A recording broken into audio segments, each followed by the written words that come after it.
Yeah. Okay, so it's not like anything major. Well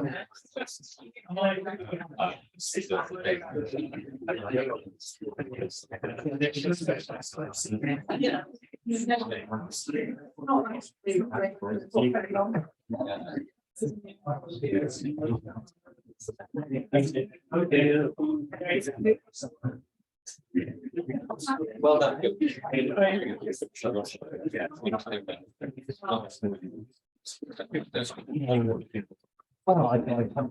come down to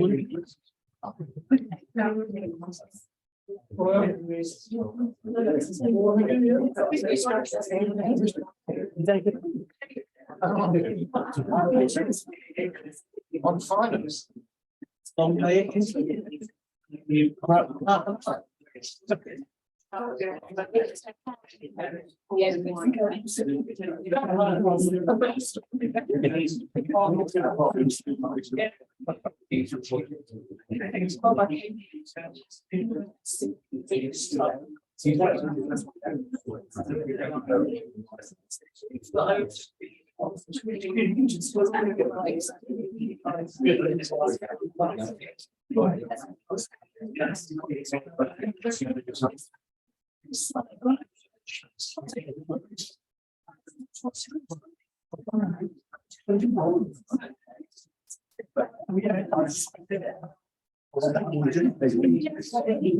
It's really fantastic to have you all with us. Really pleased to have you here. I'm Jane Wills, Director of Environment and Sustainability Institute in this building. I'm also Professor of Geography with long-standing interest in political geography. I've written a book on localism, so this thing is really close to my heart. Very excited to air everything today and have a good debate about. This is Gary Jadiga, who's the co-director of the Institute for Cornish Studies. He's going to chair some of the sessions later, and Joni Willett, the other organiser, is also co-director of the Institute for Cornish Studies. She will be online, hopefully. So we've had 117 people booked for today, about half of you to come in person, but another half online. So at the moment, we've got 24 people online. And I think some people will be coming and going during the day. In between the presentation, we'll try and bring them up on screen so at least you can see them and get a sense of them being with us today. So just a technical thing before we get down to the details. Those of you who parked on campus, don't shout about it. We've got a secret code, which if you type into the machine on the way out, there's some parking machines around campus. If you type this code in with your registration number, you won't have to pay. Barrier should go up when you leave, if everything goes to plan. And the code is 6013. So if you need to leave before, I'll read that again at the end. If you can stay till 5, that's great. I'll read it again. But if you need to go in between, it's 6013. So the other technical thing is that we're going to have a break at 3:30. We can get more tea and cake, and the toilets are just over by the side entrance. You'll see on this ground floor, but just side of the main entrance. So we've got just over 3 hours together today, which sounds like a lot, but we've got a lot of ground to cover. We've organised it into 3 sections. The first hour to say what is the offer. And we're really pleased that Lewis Gardner from the council here is going to present the offer, so we get all the detail up front. And Stephen Horscroft's going to comment, and there should be a bit of time for questions there, but probably not that much. Then we've got a second hour in the middle where we're going to learn from researchers and people who've actually been doing this hands-on in other parts of the country to reflect on what their experience has been, to try and learn from what's happened elsewhere. And we've got 4 speakers for that. They're all online and they're going to be presenting to us for that second hour. Then we've got the other comfort break, 3:30, as I say. And then we're going to hand over to Lawrence Reed, who's probably well known to lots of you, ex-BBC Radio Cornwall, and he's going to chair our political panel. And we've got 5 local politicians who are going to come up to the front and interact with Lawrence to talk about whether they support this deal or not. And then we're going to open up for lots of discussion and comments, which we're going to try and manage online people and in the room people to get a sense of what people think, raise any questions.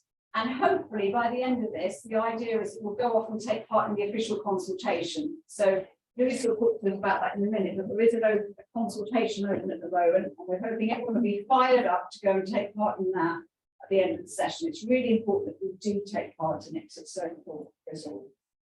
So before I hand over to Gary, I thought this was a good opportunity for you also to meet the new Deputy Vice Chancellor for Cornwall. So the University of Exeter is obviously based in Devon as well as Cornwall.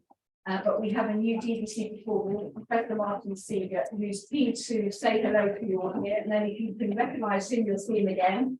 He's leading the University of Exeter's work in Cornwall now, so good for you to say hello. Yeah, thank you, Jane, and welcome everyone.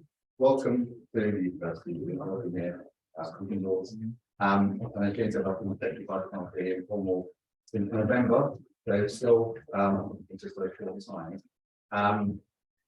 I don't know much about Cornish. I'm looking forward to learning a little bit more about it. But in just those 3 months that I've been here, it's so obvious that the next few years and decades is going to be exciting. Lots of interesting things which are going on than I would about it. And so having sort of government evidence structures around us that allow us to cope with these exciting changes is really fundamental to the future, particularly with heritage and history of communities and things like that. Now, I don't know much about devolution. I do know that the issue of a mayor, an elected mayor, is going to be part of this discussion, no doubt. And my family home moved to Truro. Before that, I was in Bristol. And you may have heard that Bristolians, like me, voted to get rid of the mayor. And I thought I just might do 2 minutes to explain why that was. Personal perspective on why that's. So I didn't really think much of it actually. When this election is coming up, should we have the mayor, should we not? And I just went to vote, so I don't really know it. And then I had a good conversation with a Green councillor who explained what was happening. And that is that the Green Party had as many Labour councillors as many councillors as the Labour Party had. But because there was an elected Labour mayor, only Labour councillors were involved in the cabinet. So it was like it was a takeover really. That in the last few weeks, there's been a sort of by-election, and now there are more Green councillors in Bristol than there are Labour councillors, and still Labour councillors in the cabinet. So the Green Party explains to me this is anti-democratic. And so I was one of the many who voted to get rid of it, not because it wasn't a good idea, but because it's been misused, in my opinion. And I think that's maybe something to reflect on as well. It's not necessarily about the mayor itself, it's about the governance around the mayor to make sure that it is handled in an appropriate way. No one person, no one party can do things that the majority of people do. I think that's, for me, that's what Bristol missed. If they'd have thought about that a little earlier, maybe it would be now it's fun. I'll tell you that, and I'm only here for a short time because I've got a cabinet meeting at 2:00. But I'm really hoping the session goes well. I'm sure it will. I'm sure we'll learn a lot. I'm in the time where I'm going to be trying to find out as much as possible and trying to speak to you as well. But thank you, Tim. Thank you, Gary. I'm looking forward to meeting one or two of you, and good luck with the rest of the day. I think these complications about the big council as we have it now being replaced by a mayor and the cabinet structure, that is all going to come up, I'm sure, in lots of detail today. I just thought before handing over to Gary to get to our first session, if you were just a Martian arriving down here looking at Cornwall, you'd think, well, there's 3 really obvious reasons why these people would have a devolution deal. The first is we're special. as soon as you cross the Tamar, and you know that there's something different going on in Cornwall. We have our own history, culture, heritage, language, traditions, everything that the ICS is looking at. The second is that our governance structures actually all stop at the same place. So the geography of our existing governance structures are already quite tidy compared to most parts of the country. Everything does stop at the Tamar, and there is a sense of Team Cornwall, and Sarah there from CALC. People talk about this a lot, the leadership board kind of level of things. Team Cornwall, and one and all is the sentiment of Cornwall as a whole. And then the final thing is that we clearly need more power. So if you talk to anybody about all the pressing issues in Cornwall at the moment, there are things for which we need more power to sort things out that make sense for us.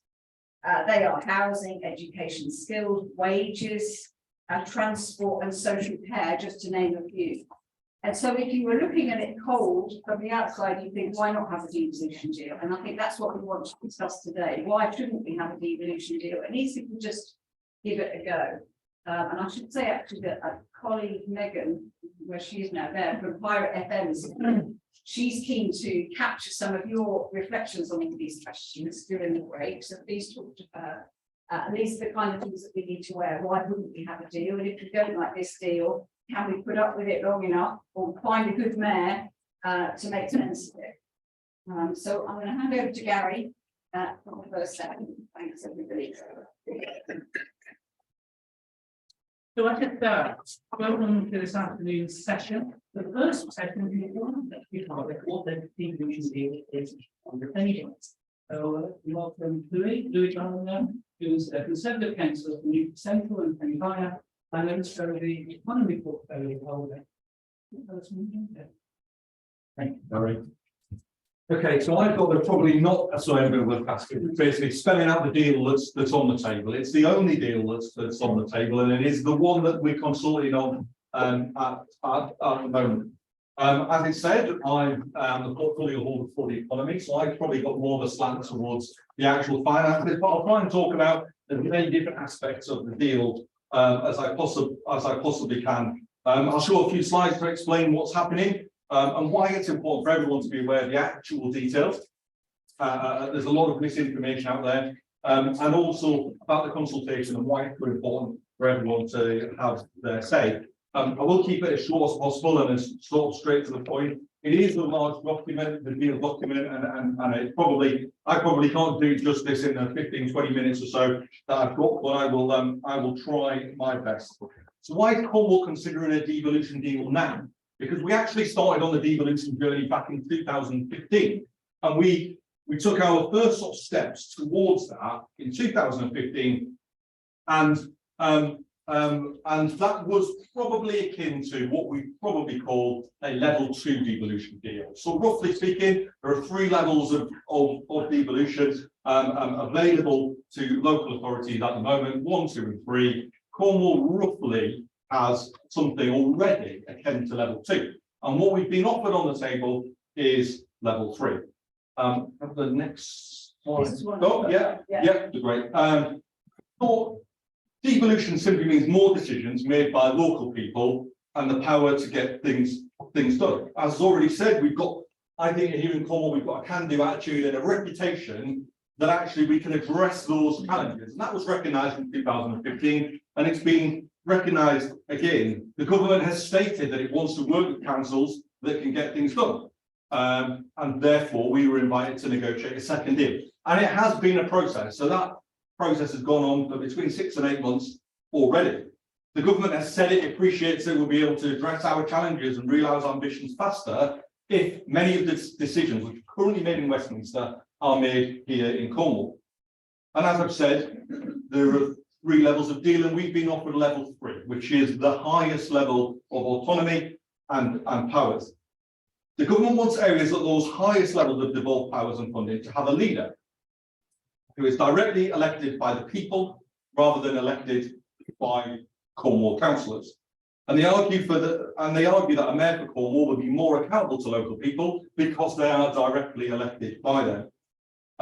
They also think that an elected mayor will have a stronger mandate to represent Cornwall at both the national and international level.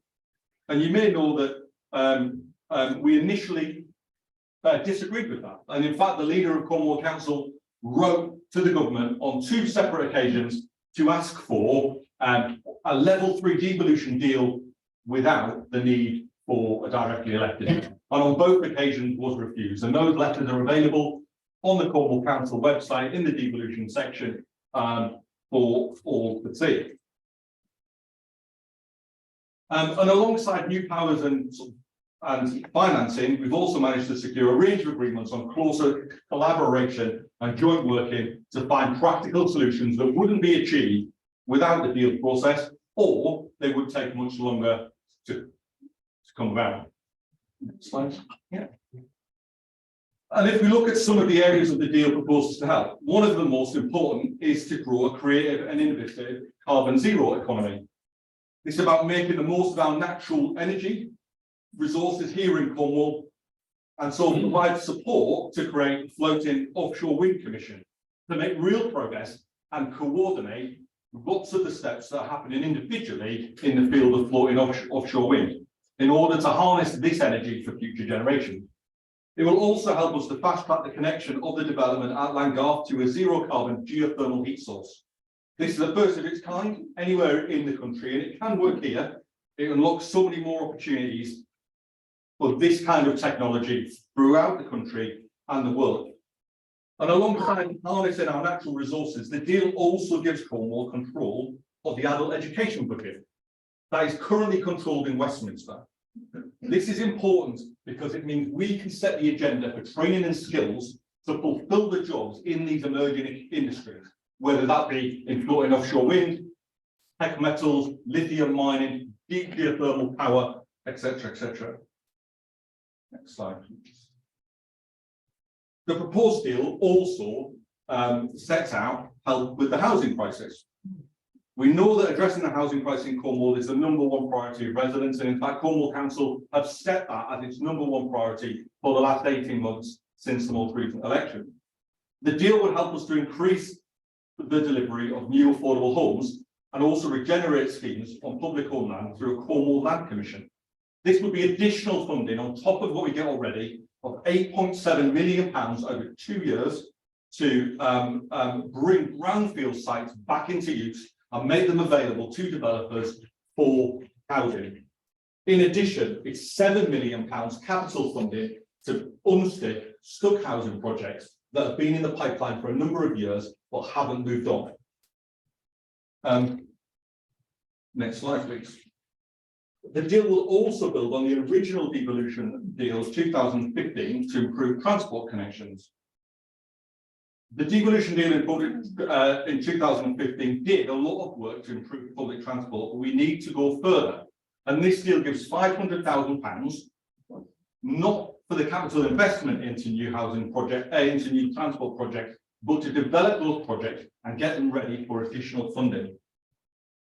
The additional deal would build on what we have already achieved to deliver one public transport across Cornwall, and that £500,000 would be used to accelerate these plans. Next slide, please. The deal also offers £3 million of capital funding to support Cornish heritage projects. This is in the first 2 years. And an extra £500,000 to help support the Cornish national identity. Slide, please. The devolution deal also features measures to protect and enhance Cornwall's natural environment and landscape, including the ability to maintain and protect important features of our landscape, including Cornish hedges. Improving health services for the future, alongside health partners in Cornwall, is again one of the key priorities. This deal will allow closer collaboration to test innovative ways to addressing complex health issues such as childhood obesity and healthy aging, as well as a boost for plans to regenerate a new site in Poole as a landmark project to provide a new integrated health hub. As I said in one of the earlier slides, changing the governance is required in order to unlock this deal. And I've heard many times actually at events like this all over Cornwall, why is a new layer of governance required? Well, in short, it's not. The current model, in the current model, we have an executive powers held by a leader of Cornwall Council, elected by 87 current councillors, who has the power to appoint a cabinet. Many large decisions, such as setting of the annual budget, is done as a feature of full council. The change in governance would mean that the elected or the leader of the council would be replaced by a directly elected mayor, elected by the people of Cornwall. However, unlike in other areas, they would still have responsibility for the day-to-day running of the council and being leader of the council, as well as their additional mayoral responsibilities. So no mayor means no deal. Lots of people say, how much is it going to cost? How much is the mayor going to cost the people of Cornwall? Well, actually, as part of the deal, so there is £750,000 over the first 2 years to pay for that is a mayoral capacity fund. That will pay for the running of the mayor's office and any new structures which the mayor chooses to establish. And again, so this ensures that the running of the office of the mayor is cost neutral to the people of Cornwall. And it is important to remember that mayor would replace the existing role of the leader of the council, not add to it. Next slide, please. So, in short, the deal on offer contains £390 million of extra money that would come to Cornwall. This is money we would not have without a deal. That is £360 million of funding spread over a 30-year period, £12 million a year for an investment fund, but £30 million of additional funding, which would only be spread over the first 2 years, after which we would fully expect to be renegotiating another deal. So, for example, Manchester had an elected mayor in place in 2017 and are now in their 8th deal. And each new deal has brought additional money to pay for additional investment. As I've said, I've already talked about the potential benefits to the Cornish economy.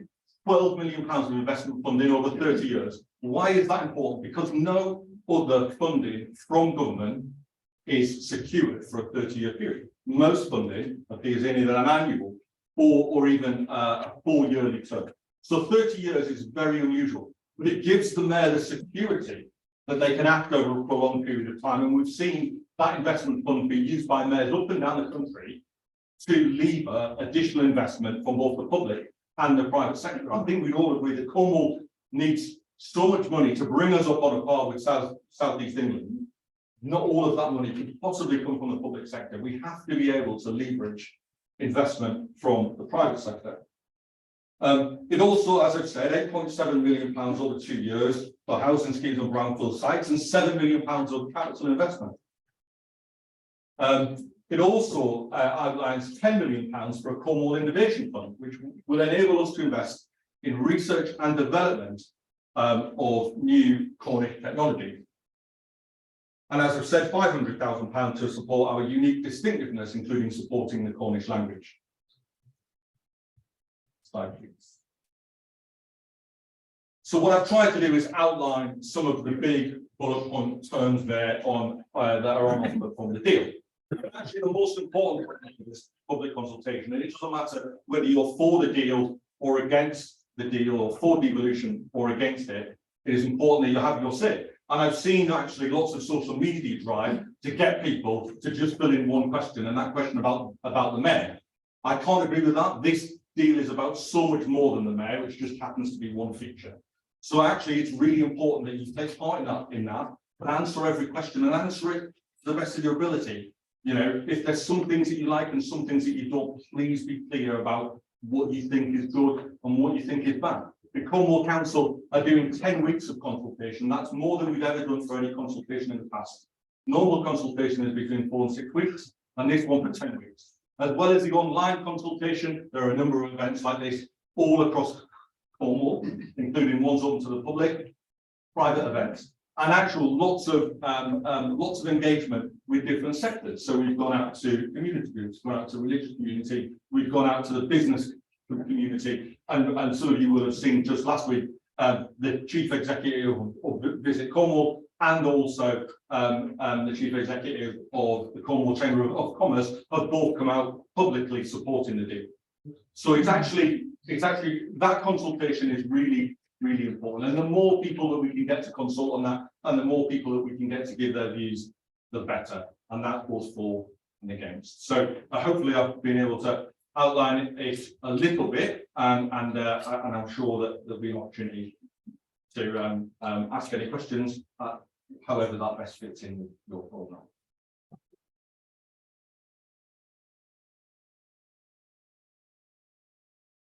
Thank you, Louis. Well, I've got things at the end of this session. I'd like to invite the next speaker to come along. Unfortunately, Dr. Deacon unable to be with us today. One key thing that we're very keen on is to show both sides of the argument, or different sides of the argument, arguably, and particularly if it's an issue which is arguably going to have a great impact on Cornish government since 1889.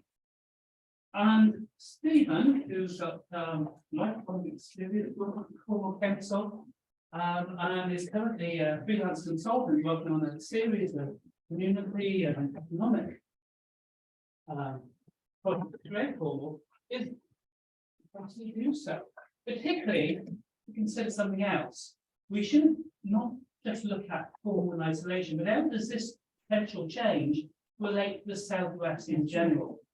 So Stephen is having to talk about apples and pears. A big deal or a big gamble. Lovely, thank you very much, Gary. Yeah, I was one of the founding members of the Cornish Constitutional Convention 23 years ago, campaigning for a Cornish Assembly.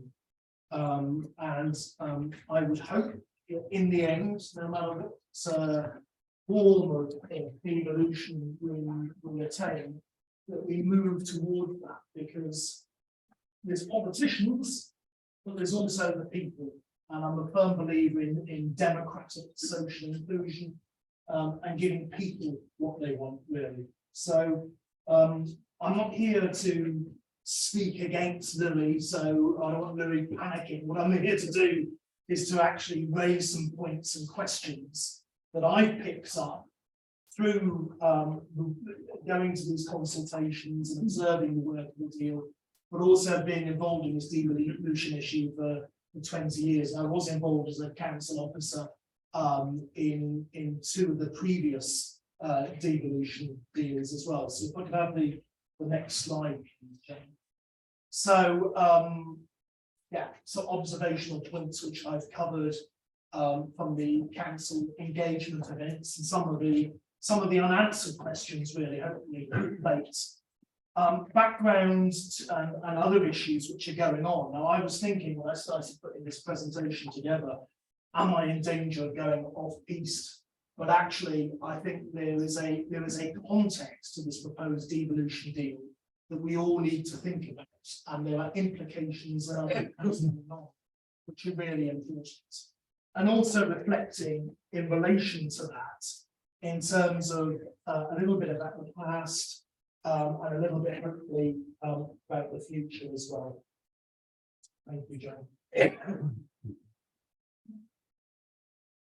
You put together a presentation when you're thinking out, you've done it, you've put lots of notes on a bit of paper, so it'll be very interesting to see whether I can actually read my own handwriting as well. So, I mean, first of all, you know, unfortunately, like most consultations, it's done within a boundary. So, you know, there's no debate on the issue of first past the post for mayoral elections, for example, and that's disappeared with legislation nationally where other mayors were elected using a proportional system.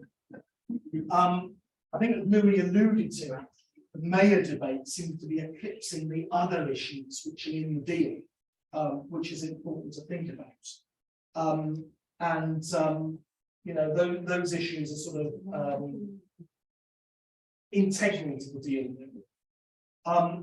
I feel a little bit that the big deal as it's marketed is building a little bit on previous devolution deals that we've had over the last few years. And this whole point about devolution being a journey, which I think the former First Minister of Wales coined the phrase.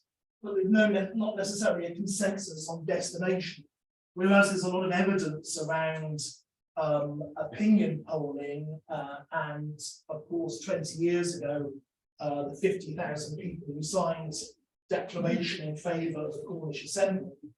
I don't get the feel that even within political parties in Cornwall, with of course the exception of MK, there is a consensus on the destination. And I'll say a little bit more about that.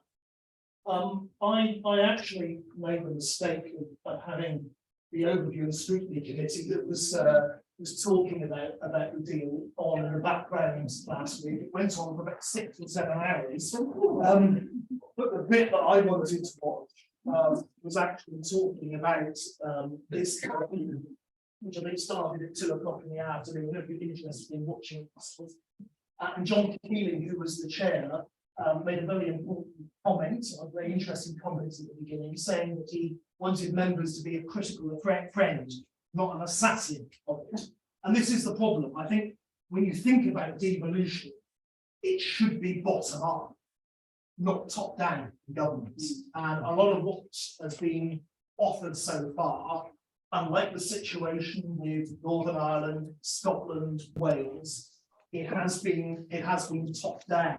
Looking at this deal potentially as an instrument for delivering what governments delivered, rather than necessarily it's good for Cornwall to have delivered.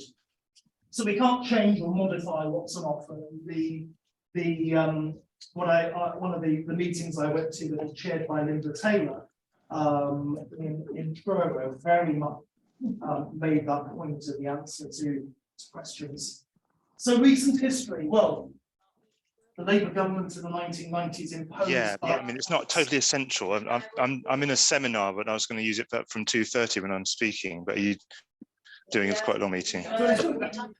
Okay, well, yeah, no, it's fine. I'm just listening at the moment, but I wouldn't mind it then if that's okay with you. Oh, thank you so much. I think the amusing thing is saying, yeah, I'm just listening at the moment. Thank goodness he didn't say. Anyway, Labour governments in the 90s imposed RDAs and self-styled regional assemblies. I've written a longer paper about this. The Southwest region, like all the English regions, they're made up. They don't have an identity. They don't have history. They were put together because they were a convenient way of running civil defence in World War II. But both Labour and Conservative governments have tended in the past, probably starting right back with Harold Macmillan, certainly on to Harold Wilson in the 60s, John Major with Government Office, and then Tony Blair with the RDAs and regional assemblies. They start to give these some sort of structure, some sort of identity. So people talk about the regions as though there's something that actually exists, and they don't. The regional assemblies, I mean, the Southwest Regional Assembly, when it was abolished, it had over 70 members of staff, including people at assistant chief executive level. I guess we have to be really careful that we're not standing here in 10 or 15 years' time, and we find that the mayor of Cornwall, who I hope will be a First Minister of Cornwall by then, has got 70 members of staff of their own. We obviously had the abolition of the district councils and the unitary authority in 2009. Unfortunately, Cornwall is still arguing about this a little bit. I work with officers from the districts, because I worked for Cornwall County Council before 2009. It's all the districts are gone, county, boom.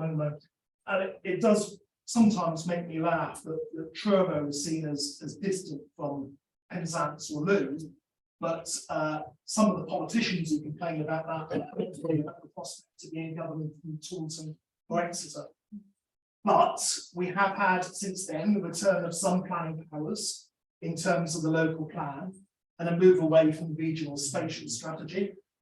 And David Wally, who was the Liberal Democrat leader, Cornwall Council at the time, did say there was something inevitable about a Cornish Assembly. But when Louis put up his first slide earlier, and it was talking about the Cornwall plan to 2050, I'll be 83 in 2050, and I hope we have much stronger by then.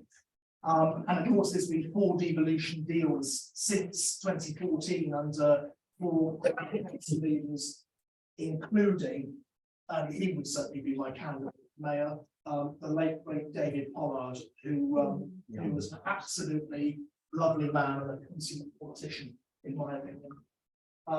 So the next slide, please. So some of the unanswered questions, I think, about the big deal. And these are just suggestions, but about how a government can tie the hands of its successors. We will have changes of government over the next 8 years. More recently, we've had changes of government over 3 months. I think it'd be great if we actually had a sovereign investment fund. I think the 360 million over 30 years is actually about 55% of what was promised in return of in the place of EU funding for Cornwall and the Isles, certainly by Boris Johnson. And of course, we also have the Shared Prosperity Fund now, which I think goes to April 2025. But we have lost out, and there has been austerity cuts since 2020. We've probably lost as a place between £1.5 and £2 billion over that time. Devolution of adult education budget and input into the local skills improvement plan, important word. How will that be measured? European Social Fund under EU funding, I think, probably supported around 300,000 people in terms of jobs and training. What we can't actually ascertain in terms of outcomes and the data apparently doesn't exist is what difference it made to those people's lives. Did they progress? Did they get better jobs? And I think that kind of monitoring, looking at what happens in terms of funding, if those two things form a feature of devolution, will be incredibly important. There's unlocking planning permissions through a £9 million remediation fund for brownfield land. And of course, brownfield land isn't all uniform. Some of it can be really important in terms of its heritage value. And also, I think there are implications in terms of post-2030, a new Cornwall local plan. The deal appears to be a device to help deliver growth. One of the fundamental questions, I think, is do mayoral powers weaken further a planning system which arguably isn't fit for purpose? Because the ability to be able to successfully oppose development, and even Cornwall Council's ability to be able to adjudicate on that, they're both eroded. I could go into a presentation about planning, I won't, but is it possible that planning powers could sit in the hands of one person? And if that one person was removed, would that be the end of devolution? For a Bristol type situation, or a different scenario, a Torbay type situation where I think the Conservative mayor of Torbay basically fell out with his party, so neither of them were working together in the longer term. And of course, we've got this backlog which nobody talks about, the continuing population growth. We're going to hit 600,000 in the next few years, and there's implications for the health and social care costs, which of course are an implication themselves of more development. The mayor, yes, would be one person that the government would talk to. I do find it odd that governments can't talk to, they either can't talk to more than one person, or they have to talk to a body like a regional assembly. They can't just talk to Cornwall Council, and politicians of different parties can't work together for the benefit of a place. I find that strange. I've mentioned first past the post, but I just dug out some statistics actually, and I found that 30 Cornwall councillors in the 2021 elections were elected with less than 49% of the vote, 20 with less than 39%, and one in fact got 28%. The worry has to be, again with first past the post, that if you have the party political candidates, you have the individuals, perhaps Kerno King or Dawn French, you have independents, etc., etc. You could easily have somebody elected with between 30 and 40% of the vote. How would they speak for Cornwall if 60% of those who voted didn't want them? And it wasn't clear to me when I went to the Cornwall Council meeting on the 24th of January. There was a lady from the council, I think she was a legal officer, who said that the mayor could be removed by a Cornwall Council no confidence vote.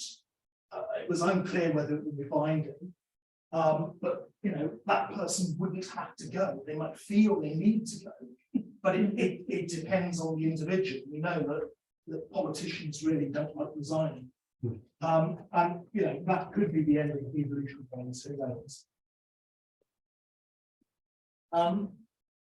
So the wider context, and forgive me, Louis, if I'm misrepresenting you here, but obviously we can come back. I asked the question on Truro Road, the Great Southwest.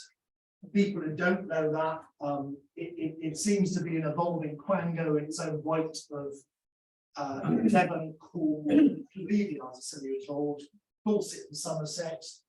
Its argument, it's a mixture of businesses, civil society, local governments, and it says that it's got to speak with one voice from the southwest because there is the northern powerhouse, Dickens engine, etc., etc.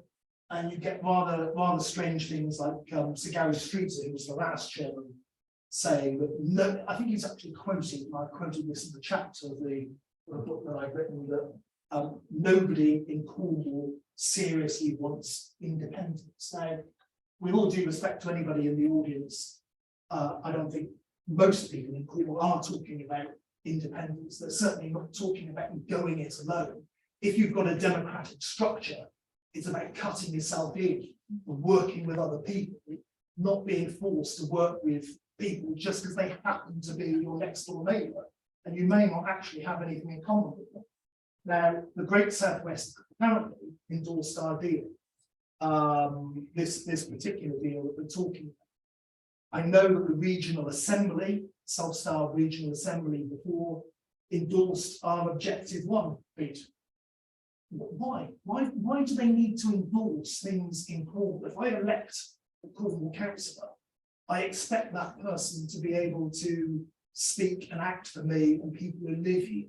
It's a bit like me wanting a new shed and bringing up the Environment Secretary in Australia and asking them, can I have my new shed, please? It doesn't make any sense. But also, from the Labour side, and actually, the Great Southwest arguably is a hangover from the days of the Regional Assembly. Gordon Brown's commission, which has just been published, the link is there. There is an opportunity to be able to respond to that, and I think people ought to. But there is a risk, I think, of a Senate based on existing regions, and I mentioned that phrase, the regions, earlier, for equal representation. So you cut England into 5 million people each time. Politicians sometimes talk about democracy in terms of numbers and equal constituencies, rather than about what places actually do. And also House of Lords reform. And I went to a webinar that Andy Burnham took part in. he interestingly argued that mayors need control and influence over all public money, which was something Jane alluded to at the beginning. Certainly this deal isn't about that. And I'd point you as well to the work of the Cornish Constitutional Convention. So, as Gary taps his watch, we come to the conclusion that it's seamless. So, you know, it's concern is talking about flat regions. Regions are not a done deal. Cornwall is a natural region for some of the reasons that we've heard already. And I think lost in the big deal is an attempt to articulate that triple bottom line, but without the powers and functions that Jane mentioned at the beginning. The evolution does start to have somewhere. So what's the direction of travel? Where are we going? And sort of leaving with a thought really. Is Cornwall between a rock and a hard place? When people voted down the alternative vote in the PR referendum a few years ago, there were many people, like me, I'm an advocate of proportional representation. I voted against it because I thought, well, this is a proper PR. But the conclusion that the government drew was, oh, the people of the country don't want proportional representation. Again, it depends what's on offer. The big deal would mean the direct election of a very powerful individual who could grow their office over time, but it could or would be a small step on the road to a Cornish assembly. This is where some of us are conflicted about it, I think, and worried. Albeit you've got the role of the Great Southwest floating around in the background. The minutes of that organisation, by the way, don't seem to exist. You know, it could send the wrong message that Cornwall doesn't want devolution, but we know that people in Cornwall do want devolution of the Cornish assembly.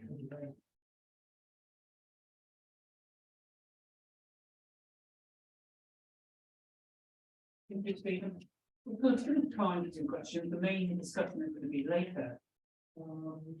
I think we've obviously got to remember there's people online as well. So yeah, we've been monitoring the online questions.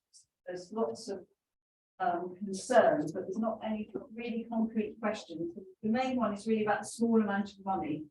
People are saying it's such a small amount of money over such a long time. That's causing a lot of concern. And the fact that things like housing are so complicated to sort out, and this isn't going to sort them out. But I think maybe we should have a few questions. Yeah. On the door as well, and then go back to the speaking. Yeah, just looking at what Steve put up there, and really thank you for what you put up there and what you explained. But for me, it doesn't feel like a devolution deal. It feels like a financial deal rather than a devolution deal, because for me, it's not really devolution. When you read the document, and I have several times, there's a lot of terminology like business case, suitable projects, and it doesn't seem to me it's actually giving real powers to Cornwall, who is still going to have to go with their bowl saying to Westminster, look, we've got this nice little project, can we have the money, please? And I just feel it's disingenuous to say it's a devolution deal. For me, it's a financial deal with a few little benefits. Yeah, I think really interesting, and I agree with much of what Stephen said. For me personally, do I think this deal goes far enough? No, I actually don't. I actually would like to see it go much further. But it's you know, if you want to concentrate on the money, it's £390 million more than we have now. And I take the view that sort of any additional money for Cornwall is of benefit. Does it go as far with powers? No, probably not. And I think probably a lot of people would agree with that. But I agree with sort of Stephen that I probably don't think that over the last 3 or 4 years, I mean, I've only been in local politics for 18 months, but for the last 3 or 4 years, I think we as Cornwall probably haven't articulated well enough as a duchy exactly what we want from devolution. So your devolution is probably different to my devolution, is different to someone else's devolution, and we probably don't know that. Is this true devolution? In my eyes it is, in your eyes it's not, and it's that subjective thing. So for me it's a step forward. Is it the end? Is it enough? No. But for me personally, I want to take that step forward and keep working on the larger devolution issue. I think it's kind of frustrating because what Lou has just said, you would find actually people in the Labour Party who would agree with that. Greens, MK, obviously, the Liberal Democrats have got a long-standing commitment to the Cornish Assembly, which ebbs and flows every time they get into power. The bottom line is we need to have a more active convention. Politicians who believe in greater devolution need to sit down together and work out a way to get it and how to influence those people who take the decisions elsewhere. We have, in terms of these are my calculations. I've published them something. Not all of the data is available, but I've actually worked out there's probably £6 to £8 billion of public money that either could come to Cornwall or is paid in taxes in Cornwall and goes elsewhere, you know, at the petrol pump, for example. So we need to do this, and it's this issue about having a unified kind of approach to where we want to go.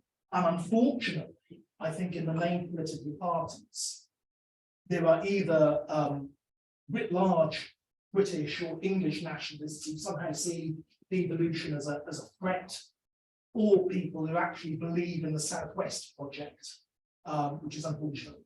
So let's try and work together. Well, let me check. Can I take you out onto a tangent, please? Because I've been studying the phasing out of farming of the basic payment scheme. And what I haven't got the figures in front of me now, these are the only ones I can remember.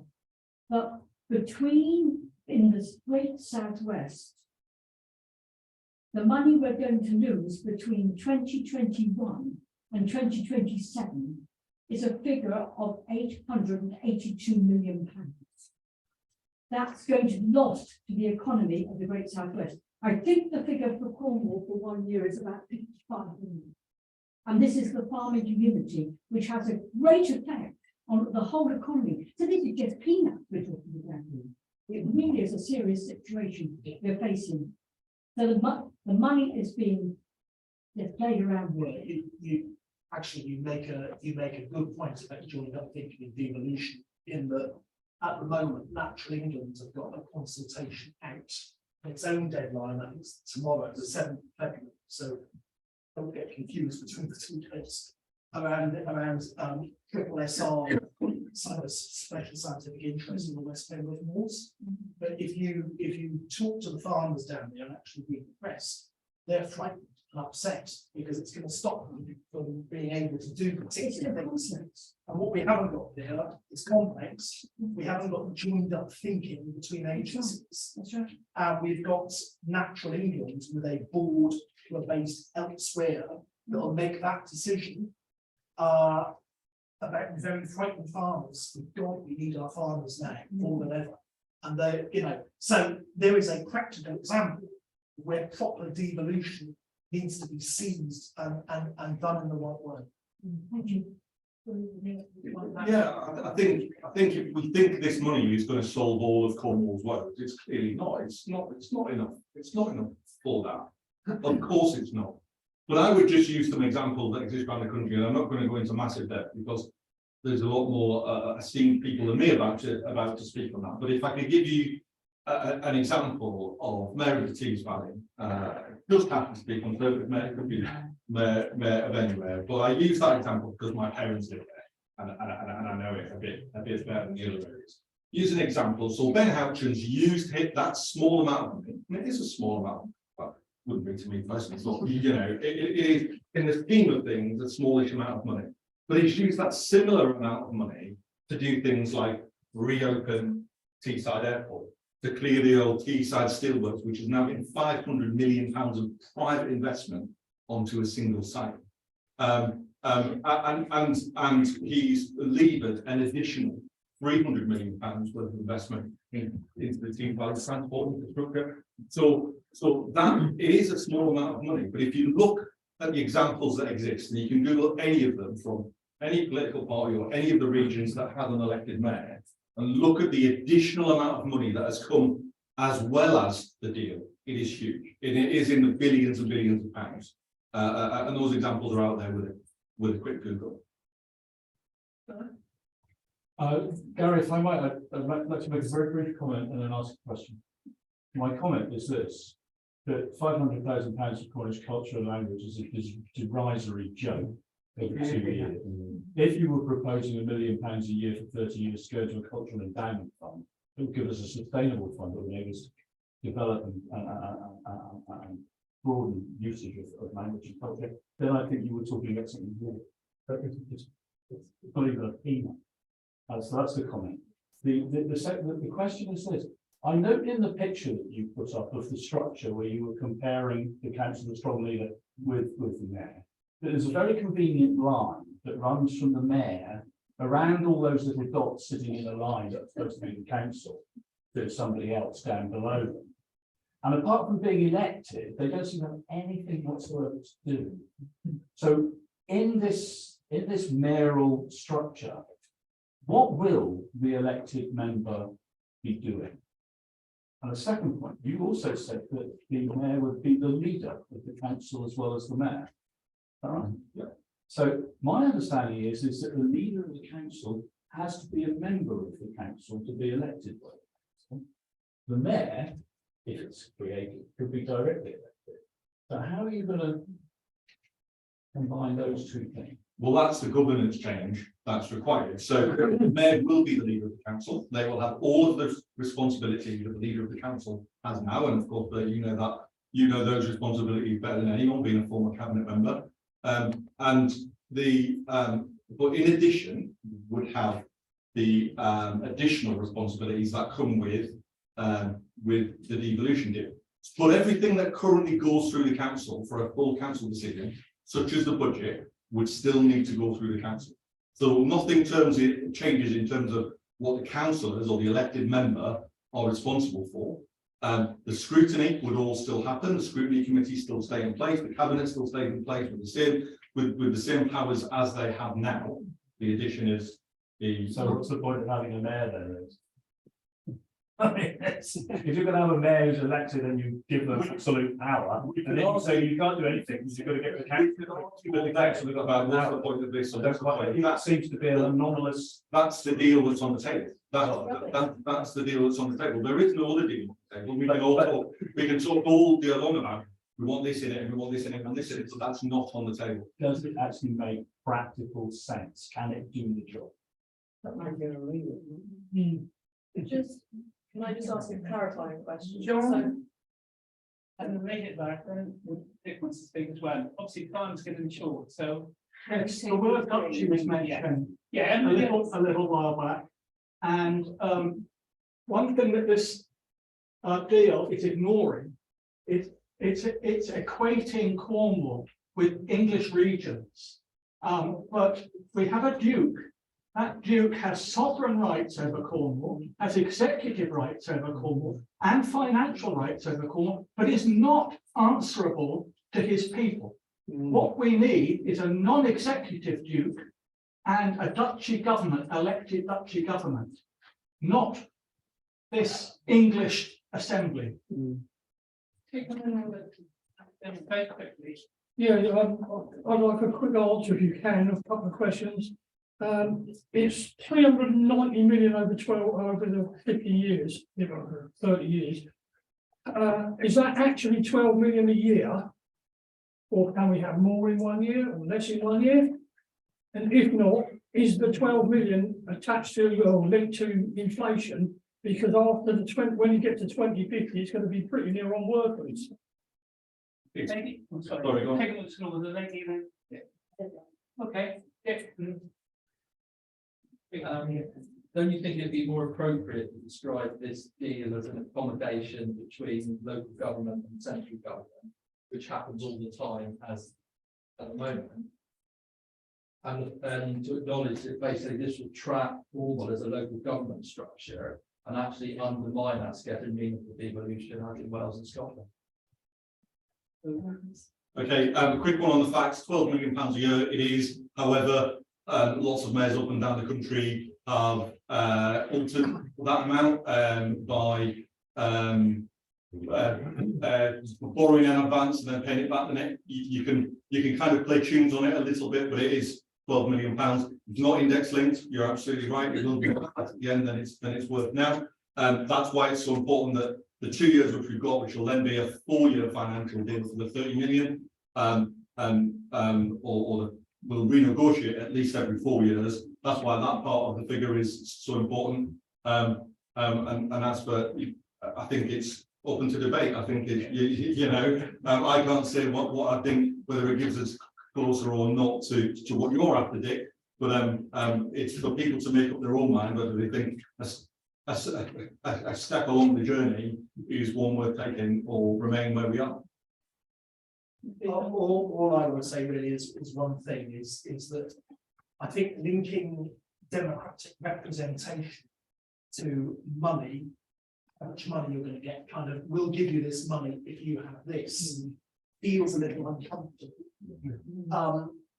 I have an issue where and other people have an issue where I live, that if we write to our Cornwall councillor, he doesn't respond. It's kind of hit and miss. So what worries me is that it becomes writ large with a very powerful mayor. It's not so much how much money it is, it's the accountability around spending that money, and us as the electorate being able to say to the mayor, we're not happy with this, we're not happy with that.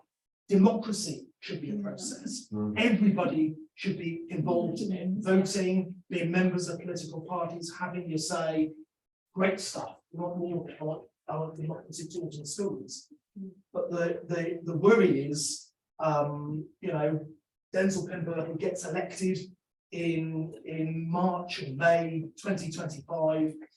He's there all the way to 2029, but he doesn't have to respond, he doesn't have to tack, he can do what he wants. That's my worry about it. Last, thank you for the speakers. And I'll pass you on.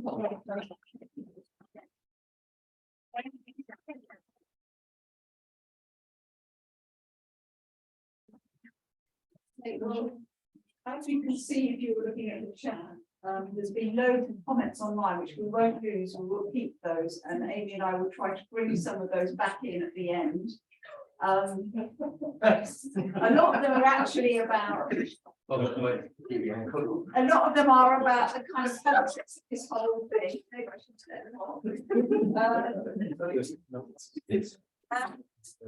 because people are saying, why aren't we doing this, why aren't we doing that? So it's triggering lots of much bigger questions about what are the Cornish people, what's our relationship with the British people. It's a minefield, but we will try and come back to a lot of this in our final session.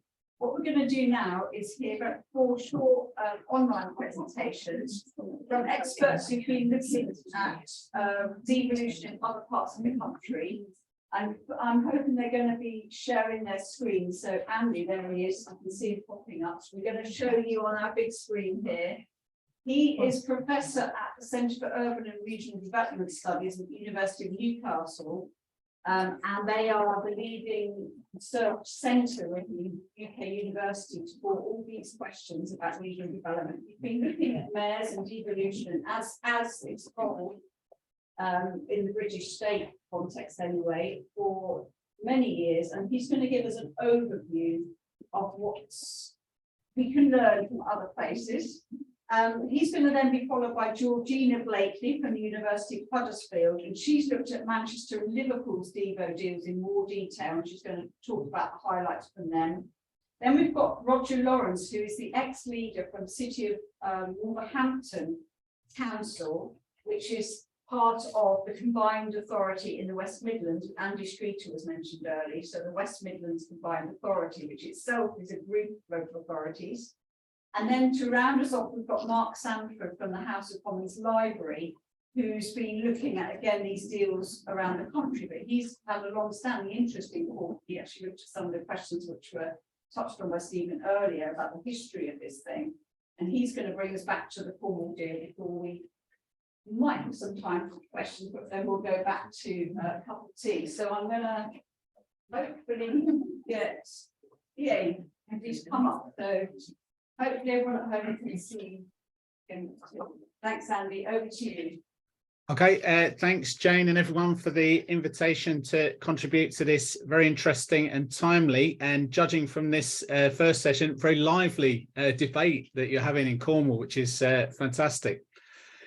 So from our experience, as Jane said, we've been researching governance in England in particular for Incurred, our research centre, for several decades. So I take what is being said in the chat and the wider discussion then about UK and devolved territories, and this being an English model. I think these are really fundamental questions you're particularly having to grapple with in the Cornish setting as being part and parcel of that debate. So anyway, in that context, I want to make three brief points really. So the first one, I guess, is we really have to go back and ask ourselves what decentralization's for and why do we want to do it. Now, there are classic arguments for decentralisation that are firstly based upon allocating your scarce public resources more efficiently. The second one is identifying and mobilising local knowledge.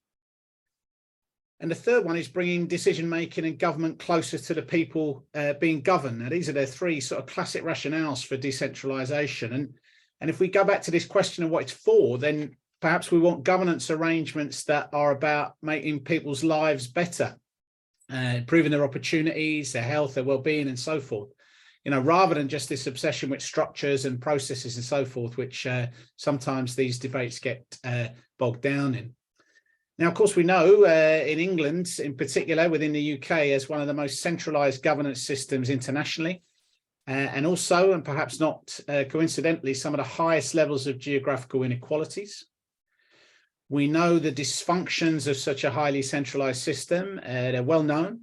National government and Whitehall don't always know best. They don't always respond appropriately to local needs and ambitions. And in fact, the government's own Levelling Up white paper has got a very good diagnosis in it for those that are interested on the problems of an over-centralised governance model.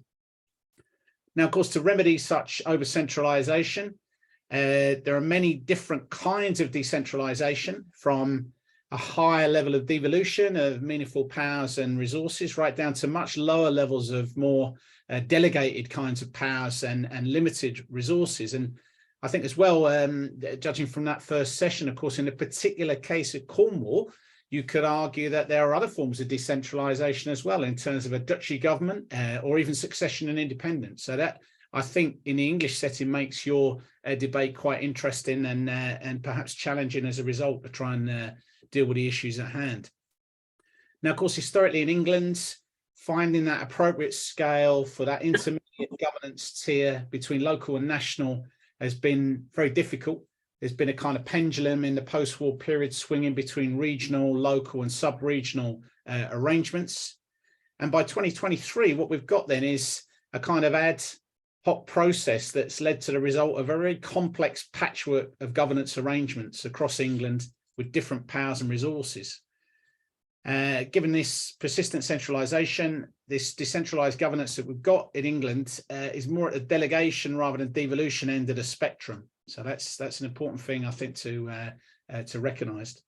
The question then is, how do you then move towards more meaningful decentralised governance for people and places if that's the desired pathway and route down which you wish to travel? Again, bearing in mind this question about what you're doing it for and why bother. So the second point is really about deals and deal making. Now, this has been a kind of preferred model for decentralisation within England by the UK government. It's a kind of informal governance. It has some pros and cons. On the positive side, it obviously enables the tailoring and negotiations and agreements in between national government and local partners. It's a kind of channel, a voice, if you like, for the local to speak to the national centre. It provides some, and of course this is a big question you're debating, additional powers and resources. And in some ways it can help promote some innovation and stimulate governance reform. Now, of course, on the negative side, it's very much based upon this uneven information and power between central and local actors. The centre is kind of judge and jury, if you like, in the case, in terms of what gets agreed. It produces, as we've said, a very highly uneven allocation of powers and resources across the piece. And often the scale and scope, powers and money in the deals are insufficient to address the area's problems and legacy. So the debates that you were just having there about how much money this really adds up to and over which time periods is reminiscent of devolution debates and discussions, I think, in other parts of England. So you're not alone in those, in having those concerns. Now, I think so far, if you look at the other deals across England, they are meaningful decentralisation, but within that highly centralised system in England. And there's still some way short in many cases, even with the trailblazers, as I'm sure Georgina will tell us, of the stronger and deeper devolution of powers and resources that you'd really need to begin to address some of these subnational development challenges within the English setting. What's interesting, of course, and again, this bears upon your debate in particular, I think, is that the experience of Greater Manchester, which has been the real kind of leader of the elite trailblazers club of mayoral combined authorities in England, is that you take what you're offered and can negotiate with national government, and then you immediately ask for more. And I think that's been the history of experience then in the GM setting. So any deliberations that you can have about where the imperfections or problems with the existing offer and deal that's on the table, because it'll always be imperfect, is always perhaps trying to see that as the start of a process towards further decentralisation rather than an end state. And again, that has particular resonance perhaps and a difficulty in discussion in the Cornish setting compared to other English regions. Right, third and last, mayors and mayoralties. Again, the UK government has used mayors then as a central part of its decentralisation policy, despite a very inconclusive and mixed international evidence base on their effectiveness as a form of governance. Like deals and deal making, and the two have been connected very strongly together. They have pros and cons. On the positive side, again, you're getting visible leadership and accountability, this soft power, ability to speak beyond particular functional responsibilities in the legislation, to reach out, to have that bully pulpit, as it's often called from the American context, of actually trying to persuade, encourage, cajole other local partners. And also as well, interestingly, having a voice for the area, speaking for place, often not party, which has been quite interesting and often a way this has been articulated by the likes of Andy Burnham. Of course, and as we've heard very pointedly in that earlier session there, the negatives are this concentration of power in too few hands, the potential for patronage and corruption. I need only refer you to Private Eye and some of the investigations they've been doing around the Houchin mayoralty in Tees Valley. And thirdly, the reliance upon the relations of those mayors then with ministerial power brokers then in national government. And these are often very, very key relationships in terms of what can be done around the deal. Now, of course, this conditionality that you can't have a Devo deal without a mayor, which has been used throughout the kind of UK government's process here, can often feel like an imposition, has certainly proved irksome elsewhere. Some areas have been happy to accept this, others haven't. Arguably now in the Northeast region where I'm sat today in Newcastle, it's part of the reason why our old Northeast Combined Authority morphed into a rather smaller North of Tyne Combined Authority and is now been offered another northeast-wide devolution deal over basically a 6-year period. And one of the sticking points around that initial deal then was that certain local authorities did not want the mayor imposed on top. Now, of course, they perhaps look back now, some 5-6 years later, thinking, well, have we lost time now while others were devolving and learning how to make the best of an imperfect, still highly centralised system? So I think that, again, is something that's really worth trying to think through as part of the broader debate. And I would say that ultimately, you know, we need just stronger monitoring and evaluation to try and have a stronger evidence base to understand better the difference that decentralised governance arrangements actually make to making people's lives better, to delivering public policy and services then for local people and places. And I think that evidence is really needed to try and demonstrate to the public that this makes a difference, a positive difference to their lives, and demonstrate to national government that decentralised governance actually works. Because with a history of centralisation, the problem is that decentralised arrangements always have to prove to national government that they can deliver local policy and money and handle it better than national government. Otherwise, the reluctant mindset is always to just continue to centralise unless you can prove that decentralised governments does it better. So in the time available, just a very quick couple of points there. What decentralisation is for and why do it? Reflecting on those kinds of issues. Reflecting on this idea of deals and deals making and the pros and cons involved with that. And similarly with mayors and mayoralties. So thanks for your attention. Look forward to the discussion and the debate. So thanks a lot, Jane.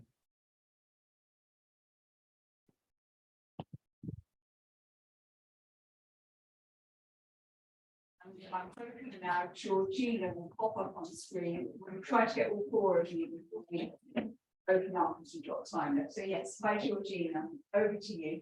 Hi everyone, I hope you can hear me okay. Thank you, Jane, for the invitation, and to all the other organisers. It's a real pleasure to be here today, and particularly for me to be talking alongside Andy and Mark, whose work I've found really useful as I've been doing my own research. So thank you for that. So I'm going to focus on 3 key lessons which are drawn from the research I've been conducting with a co-author, Professor Brendan Evans, also from Huddersfield, on the mayoral combined authorities in Greater Manchester and the Liverpool City region. We began kind of 2015, 2016, so it feels like it's been going on for a very long time, with the pandemic, of course, getting in the way of all that. But the research focuses on the first mayoral term of office of Andy Burnham in Greater Manchester and Steve Rotherham in the Liverpool City region. And I'll plug the book. It's hopefully coming out with MUP in May this year. I'm not obviously comparing Cornwall to Greater Manchester or the Liverpool City region. They are different, and history and context does matter, but hopefully these 3 lessons will have some use. So the first lesson is to not judge the Metro Mayor in isolation. Yes, they are clearly figureheads, and personality and visibility do matter. But the Metro Mayors in Greater Manchester and the Liverpool City region were attached to established existing combined authorities. When we asked people in interviews what should be the Metro Mayor's priorities on day one, the consensus was that on day one, they should focus on building relationships. And that's because Metro Mayors are in the delicate situation of both being apart from and entwined with the councils and the cabinet which they chair. And one of my favourite quotes is from a GM council leader who summed up the paradox as follows: "We have to work with a mayor we did not want, while he has to work with a cabinet he did not choose," which I think is a nutshell. And I'm guessing some of you will perhaps know who that's from, or at least be trying to attribute that. So relationships are absolutely key, especially with the council leaders, some of which, for example, the council leaders of Manchester and Liverpool are clearly more important than others, but each council leader has veto power. And council leaders are significant figures in their own right. Just think of some of the powerful personalities. Sir Richard Leese in Manchester, of course, no longer council leader, but very powerful during this period in time. Joe Anderson, perhaps more controversially, as Mayor of Liverpool. So it also makes a difference if the council leader is also a directly elected mayor. In addition to the relationships with the council leaders, of course, then there's relationships to build with central government. And it's important there to not think of central government as kind of acting as one, but rather the relationships with the different departments, some of, again, of which are more important than others. And then there's the relationship with political parties, with interest groups, and of course, let's not forget the electorate. And none of these relationships are static, and they both enable and constrain the Metro Mayors in different ways. And relationships are also key because the Metro Mayors enter policy areas which are already thick with existing actors and strategies. So there's often entrenched path dependency in policy areas, even where perhaps the Metro Mayors do have formal devolved powers, such as transport. So although Burnham has finally succeeded in franchising the buses, it hasn't been easy, and it certainly hasn't been quick. Yet, I would argue it's arguably in the area of transport where both Rotherham and Burnham have managed to some degree to demonstrate to the public the worth of their office. In Burnham's case, by franchising the buses and extending the Metrolink system. And in Rotherham's case, I think by enhancing what was already a well-regarded public transport system, with Mersey Rail often being quoted as the jewel in the crown there. So the second lesson, and this kind of builds very much on what Andy said about the devolution deals. So the second lesson is to not view the formal devolution deals as necessarily constraining. They are the starting point for devolution, but not the end point. And our research really focused on looking at how each of those two metro mayors evolved the office through policy activity. And interestingly, many of their key achievements were in policy areas where they had little devolved power, such as rough sleeping and homelessness, which kind of spring to mind.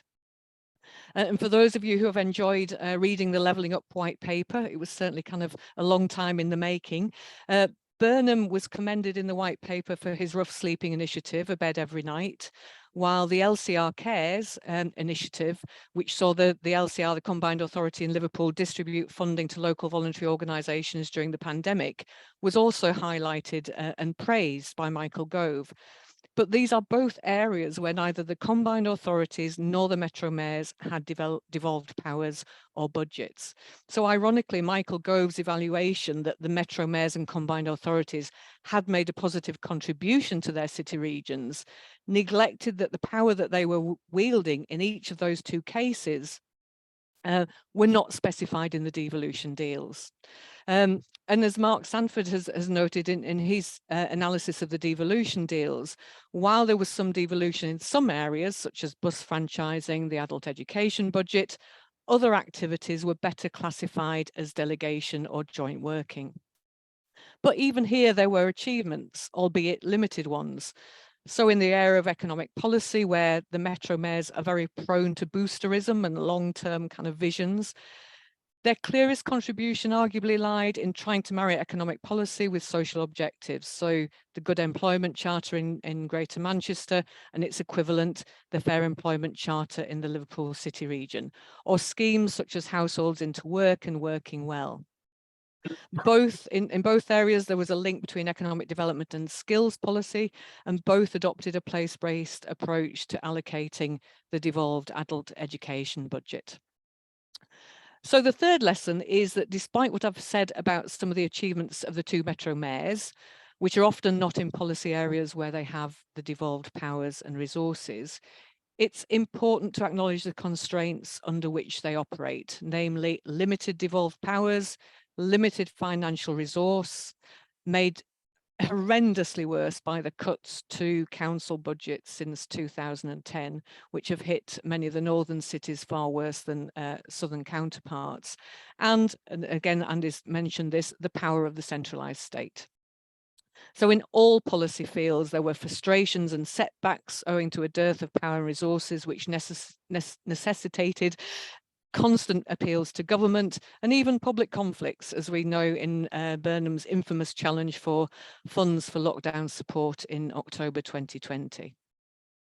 But if we go back to transport again, although devolved powers to the directly elected mayors made some difference to transport in GM, and bus franchising is absolutely key here, when it comes to the central question of HS2 and its connection to Liverpool, or the underground station at Piccadilly in Manchester to accommodate it, the power of the central state was evident and came to the fore, not just in the cuts to HS2, but by the related decision to manage the delivery of Northern Powerhouse rail projects from Whitehall. So the exact opposite of what we would expect devolution to be. But I'm an optimist, so I don't want to end on a pessimistic note, albeit it's perhaps a realistic one. So I think the metro mayors in Greater Manchester and Liverpool City region and their combined authorities have made a difference to their areas, which they would not have done without those devolution deals and those particular institutional arrangements. Some of the achievements are what we might call micro achievements, such as the hour pass in Greater Manchester that gives free bus travel to younger people and entry into various kind of cultural establishments, or free bus travel for apprenticeships in the Liverpool City region. But these micro achievements matter. They matter to the lives of those young people. And I think they also illustrate the extent to which the metro mayors have been able to combine formal devolved powers with generative powers, the convening powers, the visibility powers, to evolve the office through their activity in different policy areas. And I think that both the Conservative Party and the Labour Party still have devolution firmly on the agenda, although in very different ways, different interpretations. I think that the fact that they have that still on the agenda is testament to the work of the combined authorities, the mayoral combined authorities, as in Greater Manchester and the Liverpool City region, in evolving the institution of the combined authority and the office of the Metro Mayor. So I hope that was just about to time. Thank you. Look forward to the discussion.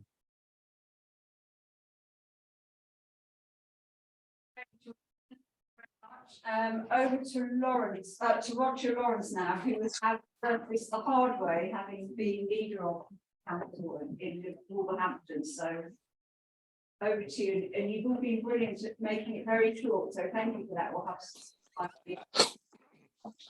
Okay, very quickly about myself. Roger Lawrence, I was leader of Wolverhampton Council from 2002 to 2019 with a 2-year sabbatical thanks to the electorate. And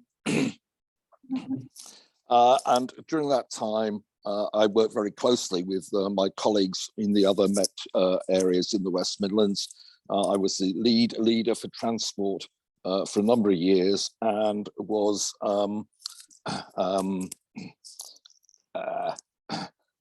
then became the CA cabinet member for transport. Someone said, why did you do that? I said, well, the day the CA started, it had 400 staff. 392 of them worked for transport for West Midlands. It's bloody obvious which one you take, isn't it? It's the one which has got a resource and staffing and immediate delivery possibilities. But I do have another role. I'm also a part-time political scientist. I've got a doctorate in European regional policy, looking at collaboration between Hungary, Romania, and Serbia. And someone says, you're not a very good linguist. How on earth did you research those three completely different languages? I said, well, I was on a Sure Start board trying to liaise between local authority and health staff. It made the Western Balkans look easy. I'm also normally pretty outrageously open in my comments. So people have already said that we are not talking about devolution. It isn't devolution. It's a form of sort of modified decentralization, and to a degree, it's not even that. Is it worth doing? Would I do it again? Yes. Got extra money, we've got extra powers, and we got extra clout. In my view, it's not perfect, but it's a good starting point, and I'm quite sure that it will move on. But obviously, 7 Mets are different to a single county, and I've got to say we were quite impressed with Cornwall getting a devolute county deal as quickly as you did, without a mayor. Well done. That was an achievement. But what are the lessons? First of all, build trust. You've got to build trust between the people working around devolution, and that is officers as well as members and partners. And in my experience, actually building trust between members was easier than building trust between officers. I think some of the reasons are fairly obvious. Members work very closely across, to be a political leader for 15 years as I have, you've got to know how to keep people on side, haven't you? You've got to work with them, and that's important. Obviously, slightly different for officers. You're appointed, you're at the top of a pyramid, and command and control tends to be a way through. Don't forget your partners. They're important as well. Don't make assumptions. In the West Midlands, most of the time, we had 4 Labour leaders, 3 Conservative leaders. We didn't split on political lines. We did various things, like everyone gangs up on Birmingham for a time. That's just what you do in the Midlands. You build links, you build liaisons. The 4 Black Country authorities, Wolverhampton, Walsall, Dudley and Sandwell, tend to try and work closely together with the power of 4. So don't make assumptions that it's going to split along political lines. There's no need to do that when you're working across outside your own council purview. Obviously different for Cornwall, but we tended to leave the politics back in our own council chambers and got on with doing the business. Attention to detail is absolutely crucial. Look at what you're being offered. go through it with a fine tooth comb, get a good lawyer, pay for a good lawyer if you need to, get a really good lawyer to look through things. The civil service are absolutely crucial. The civil service are a bit mardy about devolution, I think. Some departments hate it, some work with it because they know they've got to, but whatever happens, the civil servants are looking at this saying, hang on, this is our money. You expect us to give it to you. What are you going to do with it? How are we going to know you're going to spend it properly? And equally, the parliamentary, Public Accounts Committee takes a very similar view. How are you going to show that you're getting good value for money? Pay attention to that sort of detail. Okay, moving on to the growing pains of delivery. Get the data right for kickoff. Get as much good data as you can right early on, then you can measure what you're doing and make sure that it's data which means something. There's a famous example here in Wolverhampton. Somebody said you've got as many insolvencies in Wolverhampton or companies being wound up in Wolverhampton as Birmingham have, and Wolverhampton's a quarter of the size. I said, well, that sounds pretty serious. What's the problem? So I went along to HMRC. I said, what are these companies being wound up? They said, oh, well, every company in the West Midlands, when its owner whose owner has moved abroad, and they then sort of wind them up, well, it's done by the Wolverhampton office, so it's got to be measured somewhere, and it's measured in Wolverhampton. So don't assume that data is necessarily telling you something. It isn't always the case. So get your data right, get scrutiny and audit right. We made a classic error. We didn't pay enough attention to our backbenchers. We were so keen on getting the deals done. We didn't pay enough attention to our backbenchers to get scrutiny and audit properly fitted in and get them going right at the beginning. I think we've recovered on that now, but that was a mistake. And paying attention to your backbench is absolutely crucial. Anyone in politics knows that, surely. But if you don't do it, you can create a real rod for your own back. Get your communications right, stay focused, sort out the competencies. What are the mayoral competencies? Georgina's just spoken about that soft power that a mayor has around homelessness and things like that. Andy Street got us a lot of money to help with homelessness. Good piece of work, I thought, but he had no competence. Andy Street also claimed credit for the Birmingham Commonwealth Games, which he didn't do. But never mind, that's what mayors do. Get your competencies right, and don't forget that soft power. Having a mayor gives you a real access straight into government, and that is actually helpful. And you know, we've got a Brownfield Research Institute in Wolverhampton now. We wouldn't have had that without the mayoral combined authority. Now, I know I've rattled through this really quickly. Skills, absolutely crucial. Mental health, I think we started off really well and then dropped it off the mayoral combined authority agenda. Health and planning were both excluded, mainly as a result of Conservative Solihull, who were anticipating getting a Labour mayor, and we didn't manage that. But that's what they thought was going to happen, and so they made sure that planning and health were excluded from the mayoral competencies. That they were largely anticipating that we'd build all our houses in their green belt. Never mind. Health, I think we probably were right not to do it in the first phase. I'd love to follow the Manchester example in a future phase. We're right to do that.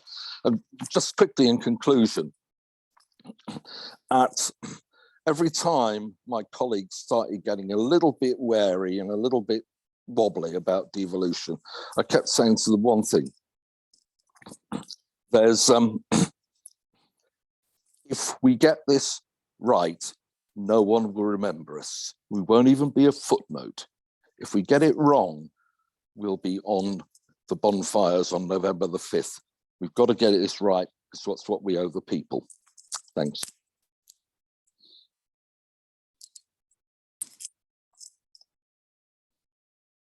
Thank you very much, Roger. That was very useful to know. Lovely to hear your personal experiences.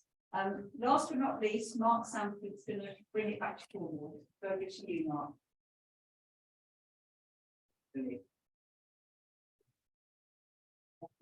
There he is. I dropped out, didn't I? Sorry about that. Is it my turn now? Thanks, Mark. Hi everyone, my name is Mark Sanford. I'm a local government specialist at the House of Commons Library. Just going to say a few things today, much of which will probably overlap with what people have already said. I'm going to talk about what we know about whether mayors improve governance. I'm going to talk about the mayoral structures, how it will actually work. And I'm going to talk a bit about the devolution deal itself. I just want to be explicit that nothing that I say is the official view of the House of Commons or of anybody at our end. It's me speaking on my own authority, so don't take this as an indication that I necessarily have all the answers. That said, I'm going to pick up on a few of the points made from a few of the questions that have been asked today, because I think I have a bit to contribute on some of them. So starting off, first of all, do mayors do any good? Do they help with anything? As Andy Pike said earlier, there's really not that much evidence on this either way. There are plenty of mayors, both here and elsewhere, who have lots of achievements to their name, plenty who don't. Bear in mind that's also true of places which don't have mayoralties. So you can point to places like Tower Hamlets, where the elected mayor, Lutfur Rahman, was actually removed from office in 2015 and banned from holding office for 5 years on various corruption charges. Last year, he was re-elected as mayor after that enforced period of absence. Who knows what has gone on there. Alternatively, there are 3 local authorities which are in special measures at the moment because of various financial issues, Thurrock, Slough and Croydon. Thurrock and Slough don't have an elected mayor. Croydon has just elected one on the back of the financial troubles it's suffered. So things can go wrong at places which don't have mayoralties as well. Government rationale for having a mayoralty has always been about having a prominent, directly accountable leader of an area, strong local leadership, enhancing opportunities. A lot of that stuff, if I'm honest, I think is largely word salad. There's not a great deal sitting behind it if you actually analyse it. What we can say is that mayors definitely have a higher profile, public profile than council leaders. If you look at polling data, and this is true of combined authorities, places like Greater Manchester, Tees Valley and so forth, far higher proportions of people know that there is a mayor and know what their name is compared to people knowing the name of the council leader. And that's been tested in places, local authorities too, where there has been a leader and then a mayor has been elected. So you can compare before with after. So that is definitely the case. Flip side of that is that, and it's on record, councillors in mayoral councils do feel sidelined. We heard a bit of this earlier. They feel disempowered. They don't quite know what they're there to do. I think that is something that can be addressed if it's done carefully, but often it isn't. So that's something that has to be borne in mind, I think. I think it's also worth mentioning in this regard that a mayor across the world doesn't necessarily mean a directly elected individual. It can mean somebody who is elected in the manner of what we would regard as a council leader. Often elsewhere, those people are called mayors because it sounds better. It gives you a better profile. So I'm going to move on to just talking briefly about the mayoral structure in Cornwall. So it's a really important point to make, given what we've heard. I think that this is not a combined authority mayoralty, and it's a council mayoralty. So it's not the same as what's going on in Greater Manchester, Tees Valley, Liverpool City Region, and so forth. It's not a situation where there's a mayor we don't want who has a cabinet that they don't choose. This is going to be a council, a local authority mayoralty. The directly elected mayor will appoint a cabinet of between 2 and 9 members, and they will essentially hold all the executive power. You saw the diagram from the first speaker. They will appoint the cabinet and they will be in charge. There are exceptions to this, and that's an important point. So, for instance, the cabinet and the elected mayor can't take on planning, and that's true across all authorities. So the planning system will remain in the hands of the council. That's also true of things like licensing, elections, a few other miscellaneous things like health and safety. It's also, strangely enough, true of sea fisheries. I'm not going to try and explain what implications that will have in the Cornish context, but it's something I noticed which may be of interest. Secondly here, and this goes back to the point that was being made by the Vice Chancellor at the very beginning about what went on in Bristol. Now, when you have an elected mayor, the mayor does the budget each year, and the mayor is in charge of various strategic plans. Now, if the mayor's budget is to be overturned, you need a 2/3 majority on the council, okay? And that applies to certain other strategies as well. So that means that in a place like Bristol, where at the moment, I think I'm right in saying that there's a Labour mayor and 24 out of the 70 councillors on Bristol are Labour councillors. Well, actually that 24, that's over a third. So that means that the Labour mayor has a free hand, despite the fact that they have only 24 and not a ordinary majority of councillors. Again, that's something to be borne in mind. Thirdly, there's a sort of a way of thought when you think about the future of this. If you imagine that Cornwall does go for a mayor, you look 5-10 years down the line, you think, well, we might have to go for a mayor now because the government's insisting on it. But maybe 5-10 years down the line, we could turn around and think, hey, you know what, we don't want this. It hasn't worked. Let's abolish the mayor. We'll still have the devolution deal that we've managed to negotiate. Well, okay. The government's thought of that, and it has taken powers which are in the Levelling Up Bill, which is going through Parliament, it's going through here at the moment, which would allow it to withdraw the devolution deal if a mayor was got rid of somewhere down the line. Now, that doesn't sound very good, but bear in mind, that doesn't mean that those powers would definitely be used.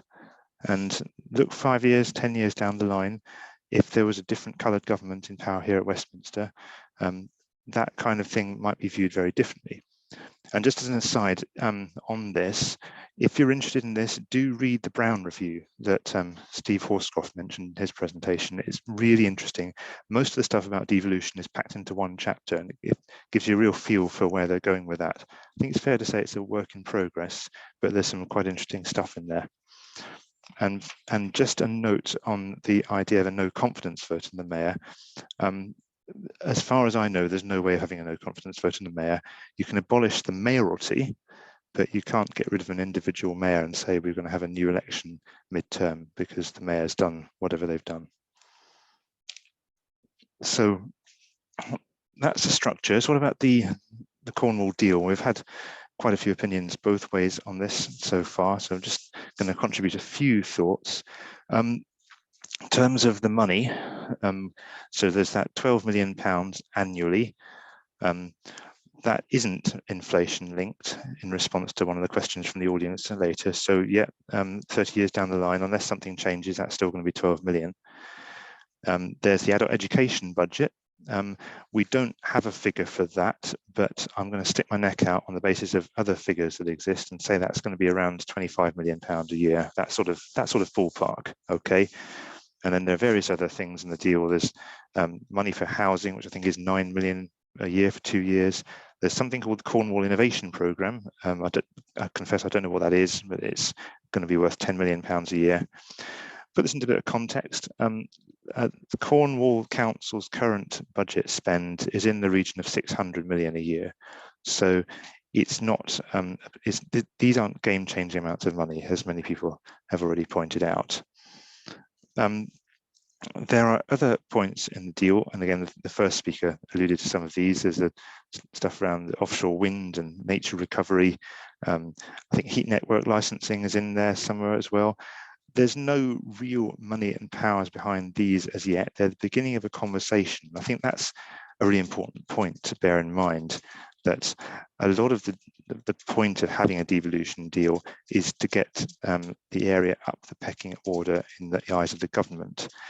The pattern so far has been that places which have mayoral deals start getting a share of new funds, like housing fund and transport funds, without having to have long-winded set-piece negotiations around each one. So the Tees Valley, that's one of the reasons why the Tees Valley has done so well in recent years, because they've been first in the queue, if you like.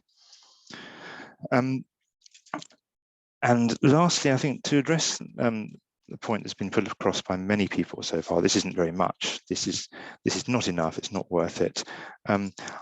I would say that any devolution process is going to consist of baby steps. It just is. And this is because of, going back to something that Roger Lawrence said a minute ago, it's to do with Whitehall's fear of letting go of power. It's not really about party politics, etc. This has been something that's been true under both colours of governments for the last 20 years. It's not so much fear of devolved bodies, fear of Greater Manchester or fear of Cornwall or anybody else. It's just a fear of letting go, and it's about fear that public money will not be used correctly. Irrational maybe, but there it is, and it's something that very much drowns out the kind of evidence that over-centralisation isn't a good thing. So I would say that if devolution is going to happen, it is not going to happen quickly, and I think that's a clear lesson from elsewhere over the last 6 or 7 years. Thank you very much.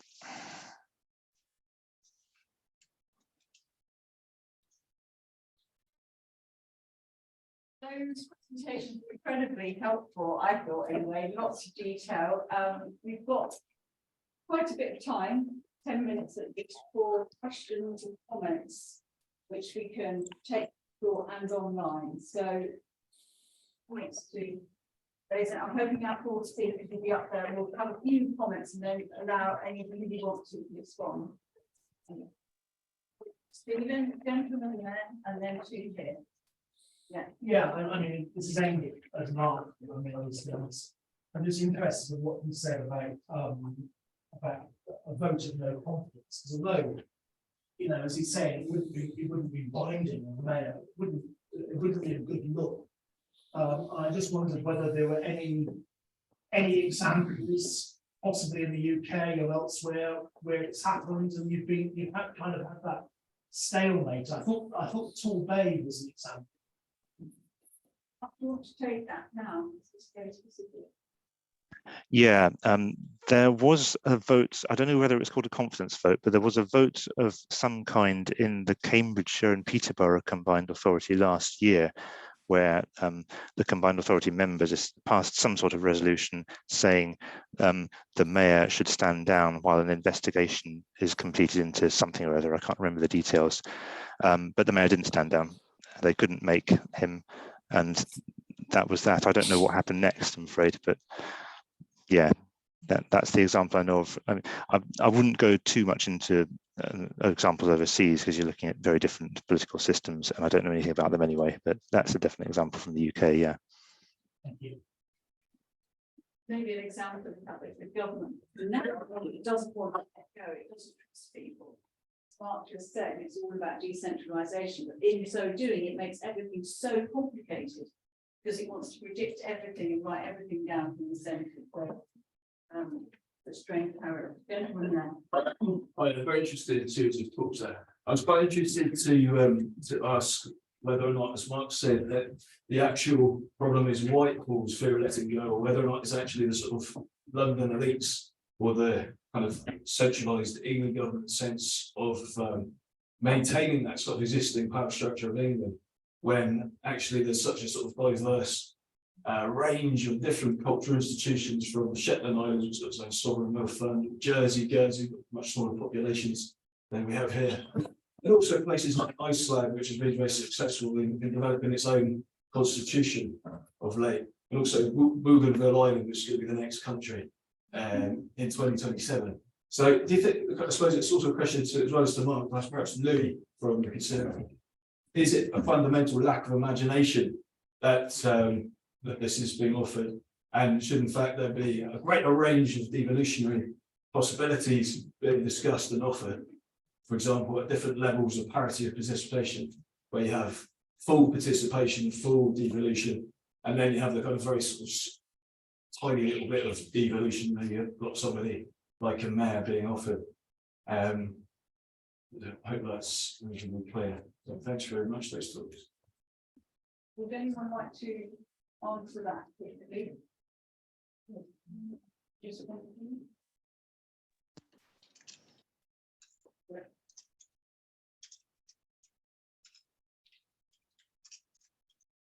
Really? You're looking perplexed, we can see you. Yeah, if you want, yeah, I mean, it's you kind of get this impression, I suppose, to a degree in the UK that it is a failing state and kind of failed a bit more quickly in the last 12 months or so. And how much has centralisation of its governance then been part and parcel of that failure? So I think you're right that it is a very interesting question to raise, that if a centralised model then is not working, and in particular it's not working for England, because with the size of population and size of economy with England, governing England within the UK is always the difficult task for a UK state. So I think the more that can be understood, that centralisation is a fundamental part of the problems that are hampering productivity, that are hampering growth, investment, delivery of public services, then I think that does add weight to decentralisation. But as Georgina, Mark, and Roger said, that the centralisation is so ingrained, and deep rooted in the psyche of civil servants in Whitehall in London, that it makes it extremely difficult and slow to change. And I think as several folk have said, the really big spending departments in Whitehall are arguably the most reluctant decentralisers. So it's education, it's work and pensions, it's health and social care. If you could get those three much more on board, and perhaps there's signs of it with the health reforms, then you could start to really move the dial and make this perhaps more meaningful and visible and substantive, tangible decentralisation that can work better and improve people's lives. And just last point, one of the few kind of pieces of evaluation that's been undertaken found a positive relationship between Greater Manchester's devolved arrangements and health outcomes. So you're starting to see, even with those very stringent quantitative evaluations, that decentralised governance can do public policy better. So that's got to be the continued argument, I think, that's made really for those that see a broken centralised system as part of a failing state. I'm going to bring the two people I had earlier. Yes. The level of second and holiday homes is a concern. They're welcome, but I wonder if there'd be a limit on the percentage in the parish or area. I have believed Trevelyan on the North Coast to be 91% second and holiday homes, but the resident tells me, she thinks it's more than that. Now, we've heard that planning will remain in the hands of the council, but would devolution enhance Cornwall's planning powers? I think Mark was just saying that it's been excluded from this deal with this existing council structures and authority. And the mayoral deeds are on top of that. Yes, there would be. That was what I was going to allude to in my presentation. There is a planning role for the mayor. Yeah. And that's one person at the moment in a system. It's very difficult for communities to be able to influence it, because maybe the plans kind of, what shade of black do you want kind of. Yeah. Bruce has got his hand up as well, so maybe he can answer that in a minute, because gentlemen, please. Yeah, I mean, the overall impression, to comment first, and then question, the overall impression from what we've heard so far is that this is a misnomer, not really devolution. It's development. It's giving powers to Cornwall. The central government wants us to have some kind of responsibility for it. Real devolution comes in Wales and Scotland, doesn't it? That's what it means. But it's something more significant. That's my point. Question is, the mayor, we've heard Louis in particular talk about the mayor being to lever money. A single person levering money, how exactly? By having a better relationship with businesses. There seems to be an opportunity for more development in Cornwall that is unwelcomed by a lot of people. How does the mayor lever money? How does one person have a relationship with a financial institution, a developer? Those are questions that are sort of really concerning people. And I think that's why a lot of people are stuck on this idea of there being a mayor, one person within that power. And the development zones that I was talking about, we don't quite understand what that's all about. So Georgina and Roger touched on some of those questions, I think, about the role of leadership, but would you like to come in first, Lewis? Yeah, there's a few different points there. I'll try my best. How can one person? Again, it's I think one of the speakers said it's about building those relationships and both with ministers in Westminster around the mayoral circle. We've got the M9, which is that assembly of elected mayors, but also those direct relationships with business. And one thing that the mayors in position sort of all colours sort of tell us has been really important to them to be able to leave that influence is actually that title mayor, because it's not just nationally, but it's internationally understood. People understand, or if they don't, they can recognise the word mayor is probably as a leader of their particular region, town, village, whatever you want to call it. Interestingly, on the devolution, we probably argue all day about whether this is sort of devolution or not. I you know, as a non-politician in politics, I would probably, you know, I was an armed forces officer for 20 years before I done, and I probably think that as a nation, we've probably focused on Welsh and sort of Scottish devolution a lot. I'm not focused on the English regions or any regions of the UK, which is why I was, you know, appalled to read Labour's thing over the weekend, that where Scotland's mentioned over 100 times, Wales is mentioned over 100 times, and Cornwall's not mentioned once. But I think it needs a refocus of whatever, you know, Conservative, whoever, you know, a coalition, whatever, to actually relook at this thing. What do we actually want for the regions of the UK, the Duchy of Cornwall, whatever you know, however you want to break that.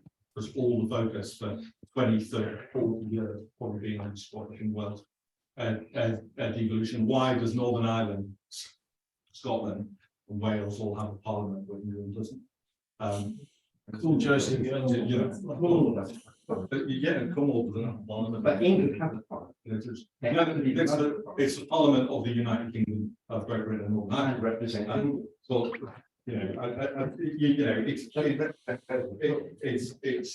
well, there are Welsh MPs and Scottish MPs in the UK. It kind of does. Yeah. So it's a bigger, it's a massively bigger issue. And you know, is this an opportunity for us in Cornwall, because that's what we need to specifically talk about, start redressing that balance. And if you think it's part, I'm not saying the deal on the table is the whole thing, but it's far from it. Is it part of the solution? That's but about relationships. So can I just go back to, I think that's relationships and leads. Well, There's a huge concern about Roger, I don't know if you have to come in here because we're running out of time. And you were the person who really highlighted relationships as being key. Then, likewise, Georgina, you made a lot of that. Like, what was kind of soft power thing, which I think will really help. Can I just say, none of the 7 leaders of the authorities wanted a mayor. I was in Guernsey on holiday. I got a call saying, "Can you get back first thing Monday morning? The Minister, Lord Heseltine wants to talk to you." Well, he didn't talk to us. He walked into the room, slapped down a bit of paper, and said, "The leaders of the 5 Merseyside authorities signed this last week. I'm expecting you all to sign it by Friday." Oof, that was it. Having said that, for a mayoral combined authority, a mayor is absolutely crucial. You cannot have a leader of leaders. It wouldn't work. You cannot have somebody who's associated with one of the 7 districts. Clearly, Cornwall is a different, completely different project, so that rule doesn't necessarily apply. But you did need somebody who would be above the 7 leaders and who could resolve issues and disputes. And you know, while I have political differences with Andy Street, I also recognise some of the achievements that he's that he's made. I'm also going to say we are remarkable, ain't we, in this country. We've managed to get more mayors in combined authorities called Andy than we have women, and I really think that that's pretty scandalous as well. And I'm hoping that will fairly soon get resolved. But that's a side issue. I think there's a very strong case for the mayoral leader of place. I think Andy Burnham, the Prince of the North, has perhaps described that. So maybe your mayor will be the Prince of Cornwall rather than the Duke. Georgina, and then Mark's got his hand up, so unless you want to chip in as well, Andy, I'm assuming that Mark will be the last word, so Georgina and then Mark. Oh, thanks, Jane. I was just going to say, if I look back to 2014, when the first Greater Manchester deal was signed, and I look at where we are now with a bidding war between Labour and the Conservatives, the difference is huge. And I know it doesn't feel like that at the sharp end, because I can definitely understand that lots of people in the room want more than is on offer. But if Greater Manchester had turned around in 2014 and said, no, we're not doing this, it's not enough, which plenty of them were tempted to do, I think, we wouldn't be having this conversation. And I think that's indicative of how this is a long, long journey for all the reasons that Andy Pike was setting out earlier. Yeah, thanks, Mark. Good point. Georgina, last word before the tea. Yeah, no, I'd absolutely agree with that. I think, kind of throughout the Levelling Up white paper is path dependency, and a lot of what's there is down to how mayors like Andy Burnham and Steve Rotherham in Liverpool City region have evolved the office and kept kind of devolution on the agenda. Kind of terms like real devolution make me a bit nervous, because I'm not kind of sure what that is. And I think it kind of comes back to Andy's point about, what is it for and what do we want it to do? Even if you look in kind of federal systems like Germany or the semi-federal state of Spain, a kind of political system I know a bit better, there's still negotiation, there's still that relationship building that's required between different levels of government. It doesn't kind of get you to this sort of paradise, I guess. And the other thing, just to kind of stress Mark's point, we're talking about kind of the Westminster model. It's steeped in centralisation, that way of thinking. So you always have to start somewhere, and it's always going to be less than what you would want. But nevertheless, it's a really important starting point. And finally, just to pick up on Andrew Climo's point in the chat about institutional capacity, I think Greater Manchester was able to hit the ground running in a way that Liverpool City region perhaps wasn't. There are positives and negatives to that on both sides because of their institutional capacity. I would say Liverpool City region has caught up pretty well, actually, to its neighbour, and that has been through that kind of. So I think, yes, devolution does help you to build institutional capacity. Thank you. Thank you all very much. You've really given us loads of insight. It's been brilliant. So a big thank you to you all.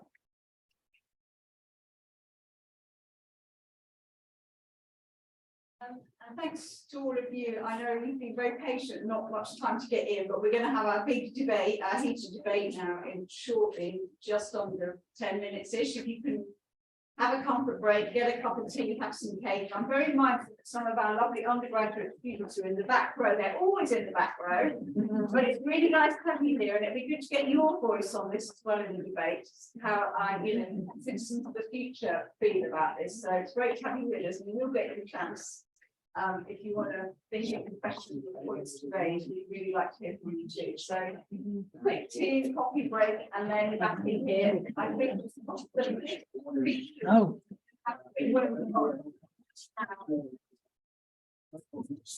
Yes, cheese. Oh,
I particularly want to hear one of the students. Right, so make sure you get those questions coming in. But what we're going to try to do is to link this with some of the comments coming through online. So we'll get a question online, question in the room. We've only got an hour. So let me introduce you to our panelists. I'm sure you know them already. Tamsin Whitten is over there. Tamsin is a former councillor, Henry Town councillor, representing the Green Party. You were Green councillor, I think, since the day. Am I right? One for the Cornwall. Jane Kirkham, James she's a Labour parliamentary candidate at the next general election, and Labour's group leader at Cornwall Council. Dick Cole, we know Dick very well, party leader of Neddy Kerno. He's held post since 1997, making him one of the longest political leaders in Britain. Andrew George, former Lib Dem MP for St between 1997 and 2015, if I've done my maths right. And he's also a councillor for Ludgburn, Madron, Goldbourne, Hayward. Hopefully I pronounced those names right as well. Well, probably. And Lewis Gardner, this is an interesting one because he mentioned he was an ex-naval officer. Were you high up in the ranks? I was commander. Oh, is that good? No. It sounds very good, doesn't it? Corporate councillor for Newquay Central and Pentide, town councillor, former mayor. And interestingly, he's the cabinet member and portfolio holder for the economy. And this is all about money, isn't it? £390 million extra funding we're told coming down over the next 30 years. What I would like to do, if I may, is have a sort of quick minute manifesto from all of you. So if you'd like to stand up and address our wonderful audience here, and within a minute, no longer than a minute, tell us why you're high position is. Let's start with that. Okay, well, thank you very much. Devolution Deal, it should be reported to the Council's Trade and Standards Department because it's not devolution. I'll explain why and I won't show the table in a minute. They're engaging in what they call a consultation. It's a public relations exercise. Anyone from academia would be shocked at the way in which it's going on. With regard to the actual proposed devolution itself, there is elements in which there is a handing down. Mostly it's a handing down, like for example, under adult education, of responsibility. So it's a handing of the buck rather than the responsibility to actually vary policy, which is what devolution is about. And I think that fundamentally the government don't seem to understand what the concept of devolution is. It's a bit like asking former Prime Minister Mr. Johnson to talk honestly, you know, to the concept which is beyond their proper understanding. And so I would simply say that you know, the worst thing of all is the fact they're promising all these things, and they're basically saying that Cornwall has the need and deserves all of these resources, but they're prepared to deny it if we don't accept this unacceptable, the voicing of this unacceptable form of governance there. Andrew, thank you. You can give them a round of applause if you want. Just a matter of interest, by a show of hands, obviously this is about the mayor and devolution. I know that a lot of people would like devolution without the mayor, but overall, how many of you are against even the concept of having a mayor? Put your hands up. Interesting. How many would be in favour of it? And the rest of you don't care. Oh no.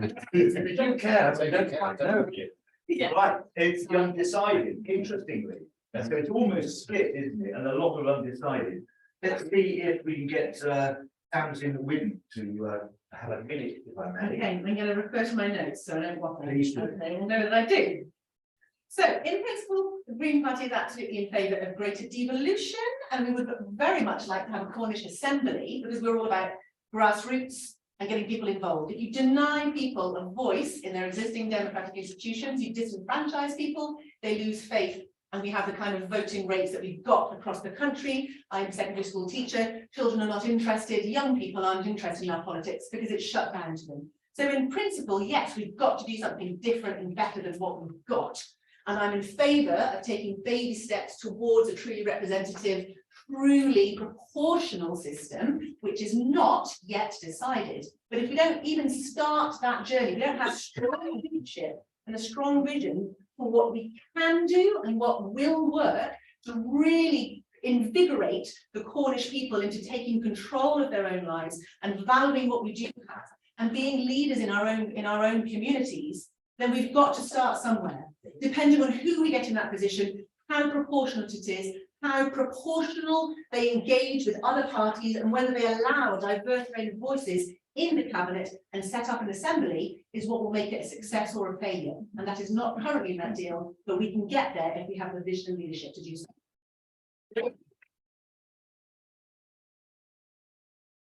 And represents the Green Party, as you know, Andrew George, Lib Dems, representing the Labour Party, Jane Kirkland. Jane. Very much. You've heard a lot, probably, I haven't been here until now, but I expect you've heard a lot about the Tory version of what devolution for Cornwall could or should look like. I want to say a little bit more about what it would look like under a Labour government, because even if this goes through, there might be an election before May 24, and in which case you might get a different choice. So don't think it's just this or nothing, because it isn't. And the Labour Party are thinking in a whole new way about devolution. You would have seen Gordon Brown's report.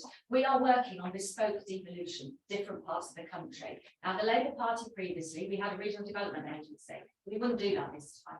Cornwall needs powers. We need local powers. We have a lot of issues down here, be it housing, be it transport, energy, all those things where we could have devolved powers, and of course the funding to follow it. And we should have the right to request more than those powers if we need them. And there shouldn't be an enforced government structure. So Labour would not enforce a mayor on Cornwall unless Cornwall wanted a mayor. Okay, that's it. That's your minute up. Thank you very much indeed.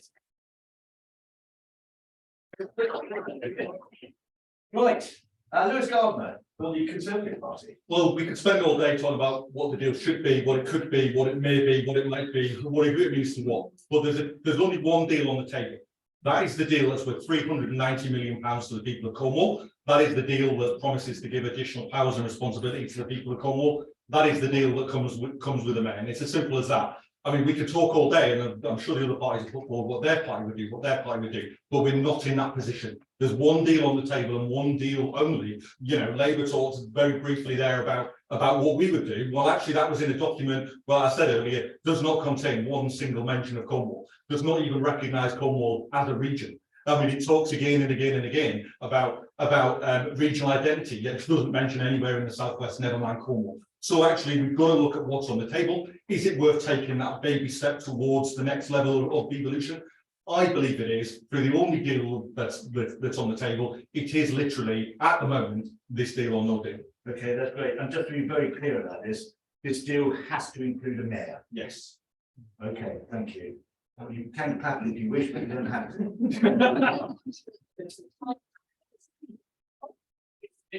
I mean, this is being streamed live, and we will be taking some of those comments as when they come through. Dick Cole, Mary and Kerr. Thank you. Jane Wills, she started this event today by basically saying Cornwall's a special case. It is. 2014, the Cornish people were recognised as a national minority, and the government said they would treat Cornwall, the Cornish, the same as the Welsh, the Irish, and the Scots. I've spent my entire adult life campaigning for devolution of the Cornish nation, which, as I've just said, the government actually claims to recognise. This deal is not devolution at all. It actually devalues the term devolution as far as I'm concerned. Not the meaningful shift of power to us, as has happened in Wales and Scotland, for example. It's basically limited accommodations between central government and local government. It's pretty much the same as what already goes on between central government and local government. One example, housing and planning. In the document, it says there is going to be some devolution. Rubbish. It's basically given the mayor the ability to set up mayoral corporations, so he or she can then probably promote unpopular housing developments like Langdart or the Eco-Town at Penwithwick, which people are against anyway. It actually isn't devolution, it's about bypassing the planning process. Okay. So, my position, to finish, Cornwall needs to say no to weak tweaks to local government and actually demand meaningful devolution like our Celtic nations, Wales and Scotland. That means a Cornish Parliament. I've even got a football about it.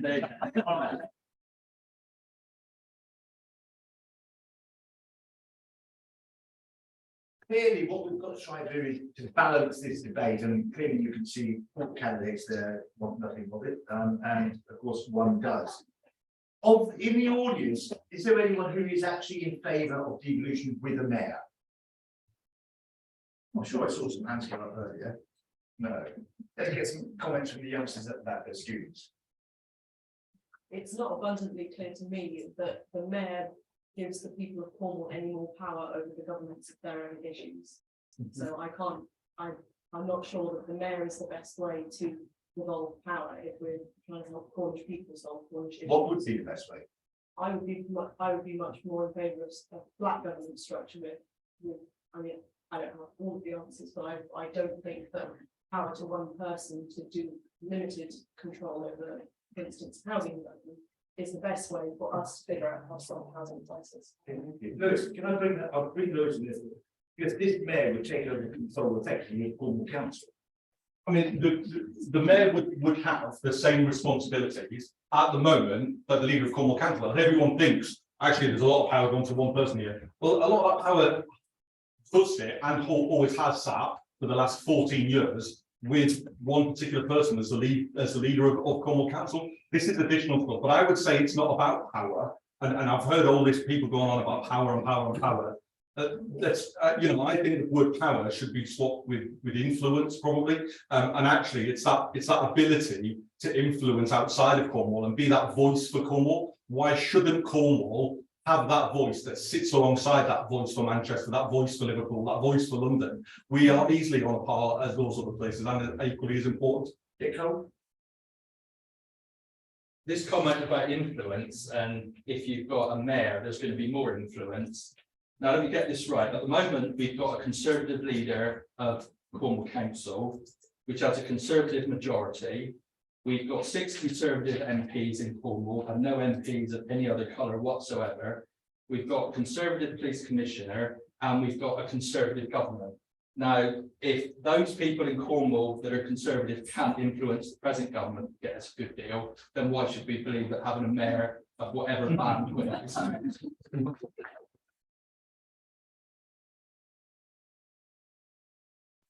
Devolution should be about influence. Devolution should be about power. It should be about transferring power from the centre down here, shouldn't it? And the fiscal powers to go with it. So the money to go with it. Otherwise, what's the point? You can have as much soft influence as you want, but if you don't have the power to change things in Cornwall, then there is no point at all. And this mayor would have slightly different powers. For example, their budget and their strategies, they need a 50% vote to get it through. But any changes to that would need 2/3. So there's subtly changing the governance as well. And remember, you can't get rid of them. If you have somebody elected, well, chosen by their party, you can have a vote of no confidence. If they're terrible, they can go. An elected mayor, whoever is picked, will be there for the duration, and nobody else can do anything about it. All right, let's bring in Tamsin, and then we'll come to you. Yeah, well, that's an interesting one. Take me back to when I was teaching a few years ago, and we were looking at economic development in other countries, and how do you make that happen? How do you get people involved? I only got involved in Cornwall Council because I was asked to stand, and I didn't think I could. 45, single parent, working as a teacher, and it bamboozled me. All these decisions that are made, I don't think it's truly represented at the moment. I think it's curious to hear that you don't know at the moment how decisions get made. It's so opaque as it is at the moment. It's not that it's an either or. We fall into these binary traps when we think about what's possible. It's not about, do we take the deal that's on the table now, or do we stay as we are? Neither really work to involve people in taking decisions for their own areas and feeling empowered about what they can achieve, and having a sense of what we need to do in our communities. I don't have any doubt that my colleagues on Cornwall Council all want the same thing. They don't know how to get there. And with one tiny little green voice trying to influence everywhere, it's impossible. We could have a system that was truly representative and open. I worked for a community development organisation. We took decisions by consensus. We had open assemblies. It took a long time, but we got it right.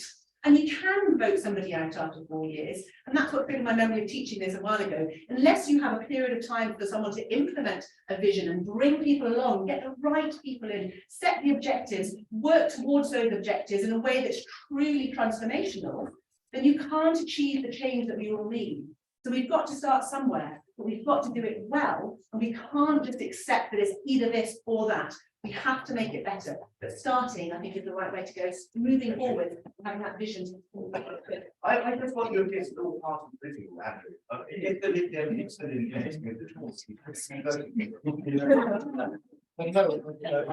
No, indeed, anyone during those painful 5 years, very often didn't, anyway. But I mean, I've, like Dick and others, have campaigned for Cornwall County equivalent of the Welsh Assembly as the first, building block of where devolution starts, I think, in Cornwall. The problem with the mayoral system as proposed, mayors are fine, I think, if you have a collection of boroughs in a metropolitan area, and they need a strategic, if you like, body or person arrangement, a structure there to provide that kind of strategic leadership. Cornwall already has the single unitary authority. It doesn't need to have another layer, and it certainly doesn't need to have someone for whom what you're effectively doing is you're running the risk of allowing a megalomaniac. I mean, it could be, it could be someone decent, but it could be a megalomaniac basically taking control of the of Cornwall's affairs, and I think that would be extremely damaging, particularly if you give them the powers Dick pointed out of this Mayoral Development Corporation, which is simply a way of bypassing normal planning. I suppose it could also be argued who runs Cornwall Council at the moment. It is truly elected 87 councillors. Well, I maintain is it the opposite? Maybe the opposite that power, the mayor might bring that power in. Yes, well, I think actually you're highlighting one of the potential weaknesses. I mean, will they run it in, or will they simply become super, kind of manipulated by the officers, and it not be as perceptible as it might be now under the present system. So indeed, I mean, there are many weaknesses of the present system, which is still, I think, too much power concentrated in one person. I think we do need to address that, when we go forward. So I think but basically the fundamental point is that talking about devolution, and this is actually the antithesis of devolution, because basically it is the government saying, you shall have this whether you like it or not. Surely if you believe in devolution, then Cornwall should decide what is the best governance system in order to manage its own affairs, not to be told from the outside. Thank you. I've just had a tweet, tweeted what I've been sort of listening to the debate this afternoon, and Paul said the only way for devolution is to work in Cornwall is if a Cornish Language Act is established first. This sets the legislative framework to build a law. Comments, particularly from our particular, would that work or not? It's an interesting question, which shows the disparity of how Cornwall is treated with the other Celtic parts of the United Kingdom. There's been Welsh Language Act since the 1960s. There's been Scottish Gaelic Act was taken by the Scottish Parliament in the first decade of its existence. And most recently, legislation has just gone through Westminster that protects Irish and also Scots, Ulster Scots. That's gone through in a matter of weeks. So now you've got in the United Kingdom a legislation that protects every single Celtic language of the United Kingdom except for Cornish. They're putting money into those Celtic languages as a matter of course, except in Cornwall. But money is going to be but in the deal, they're giving Cornwall 1 year's worth of funding for the Cornish language. And the message that we're getting is then, once you've spent that you can then look for within Cornwall Council's resources to find more money. So they're not protecting it with legislation, and then they'll throw in it to us to find the money. Right. Whereas central government is through mechanisms is actually funding it elsewhere. And that just shows the disparity with how we're treated compared to other parts of the United Kingdom. Okay, thank you. Can I take a few minutes coming through online? We have got quite a large online presence, and it would be remiss of me not to. According to that, at the moment we've got 53 people online, so that's a lot. Andrew Klima has been making loads of good comments all actually. He says a simple question: is a mayor more or less likely to put Cornwall on the route for devolution? What does he mean by full devolution? Well, the kind of this is real devolution. Everyone's kind of accepting that. But if we sign this deal, are we then honour it? Yeah. Do you want to say? No, you sit down. There is, right?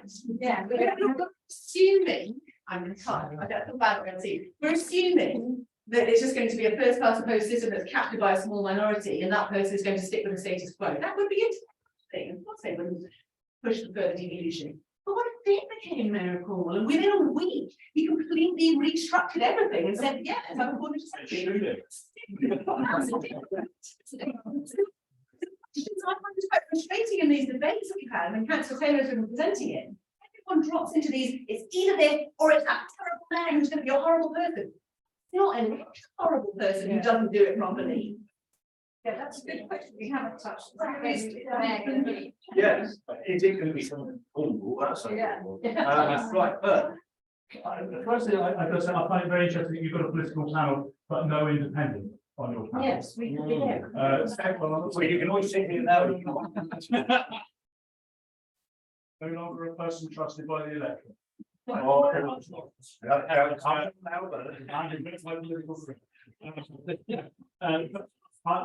feel that to mix up the paltry sum over 30 years of 390 million and a few paltry powers that aren't very much about anything at all except building houses, and to say we want to make a fundamental change to the constitutional settlement for Cornwall that will actually mean that people need to consider what it is that they want as a result of exercising their vote under the representation of the people back.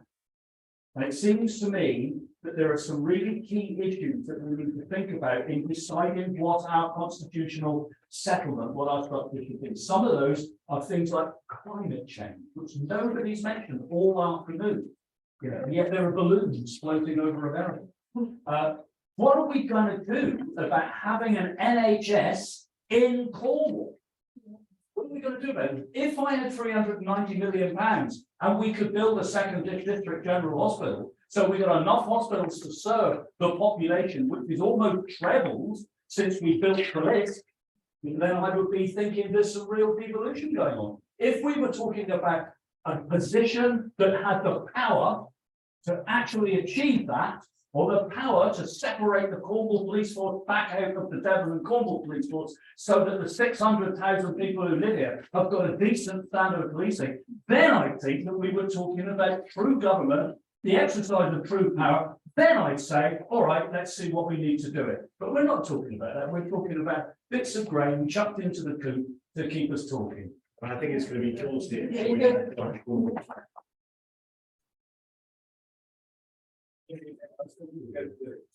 Well, just, I mean, first of all, on the question that Andrew Climo reportedly asked, I mean, the fact is that we talk about the dog days of the Conservative government. As Jane said, you know, it's wrong for us to be making such a substantial decision about the future governance of Cornwall at a time when there's a lot of uncertainty as to what powers, what relationship we might be able to negotiate with the political changes that are very likely to happen at a national level.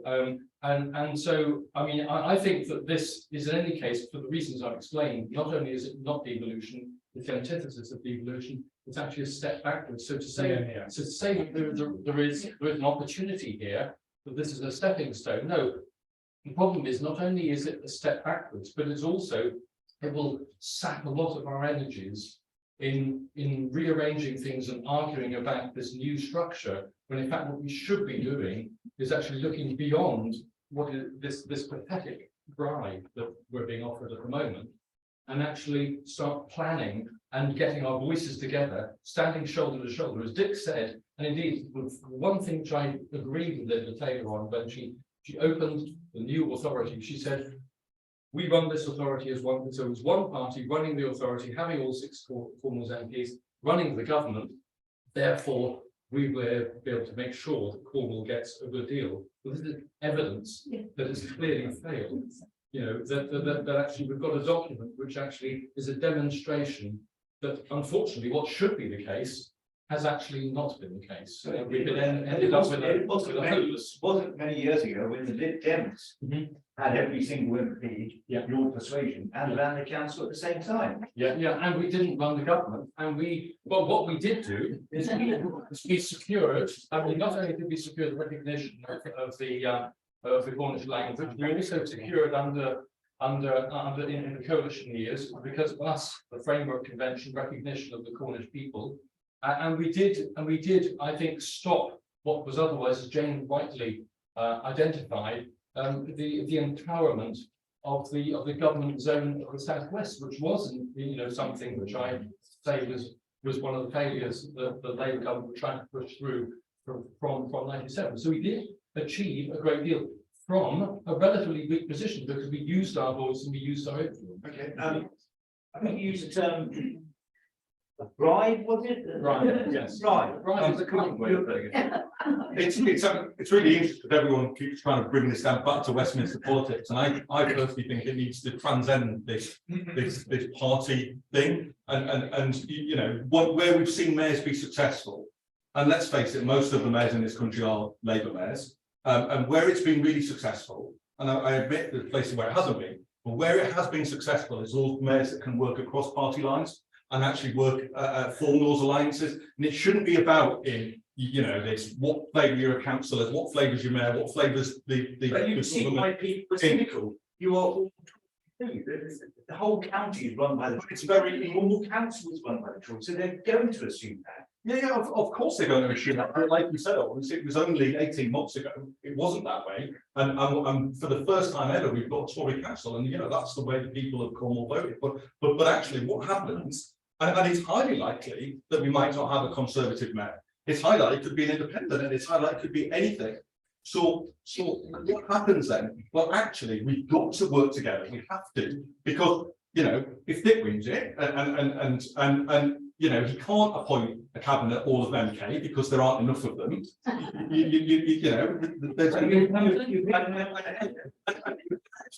We have to start working together and get away from this party political and do what's best for Cornwall, and that's why Linda Taylor is the only party leader, the only one that's so far come out publicly and said it's up to the councillors how they vote. It's a free vote. We're the only party that's declared this is going to be a free vote, and I promised my residents in Newquay I will vote on this whichever way that they want to, and perhaps the other parties can declare now if they're going to have a free vote. I'll maybe get something just on time.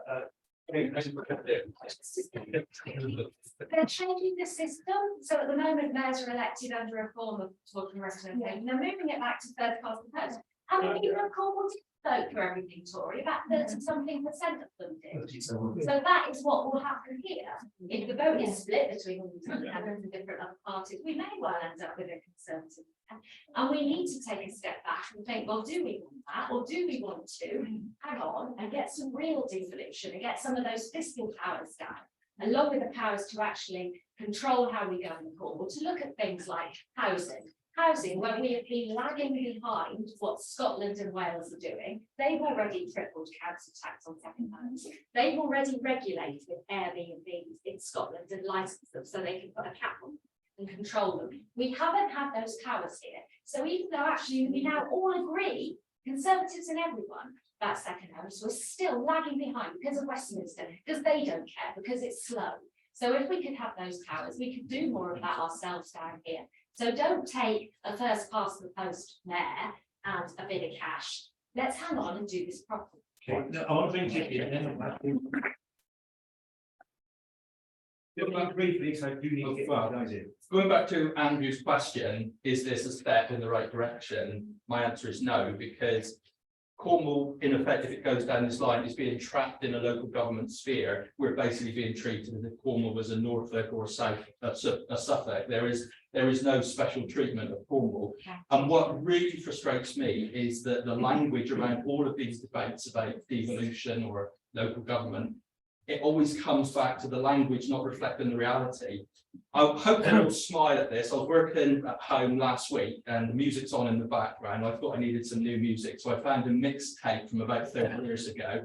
So I stuck it in, expecting to hear Hawkwind. What I ended up hearing was Bert Biscoe, actually.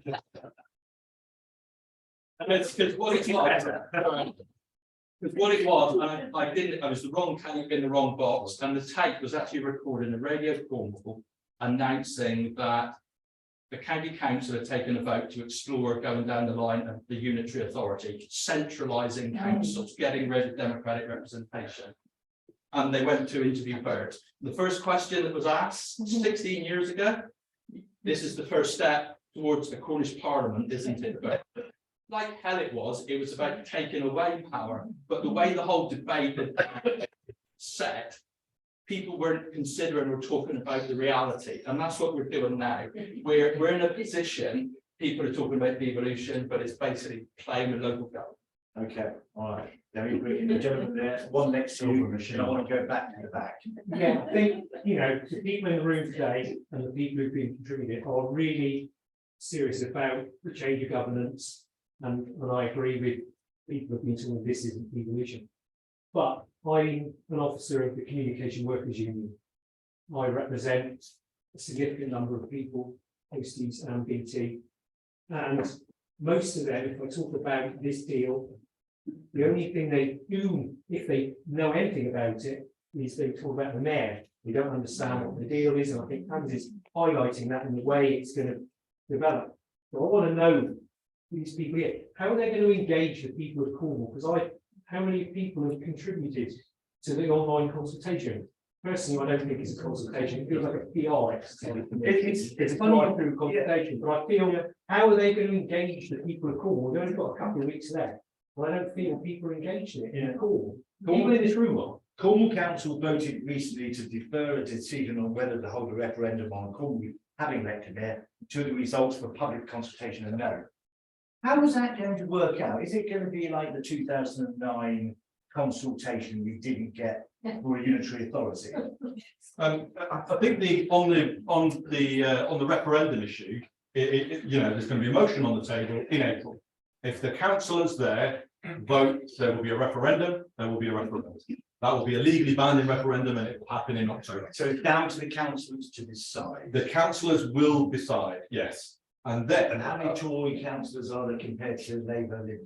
There are 47 Tory councillors. Right. Yeah, and it's brilliant. And I've genuinely enjoyed seeing within my own party and my own group different opinions, and there are different opinions. Weirdly, the independent group came out before the public consultation started, actually before the deal was even published, and said that they were against the deal.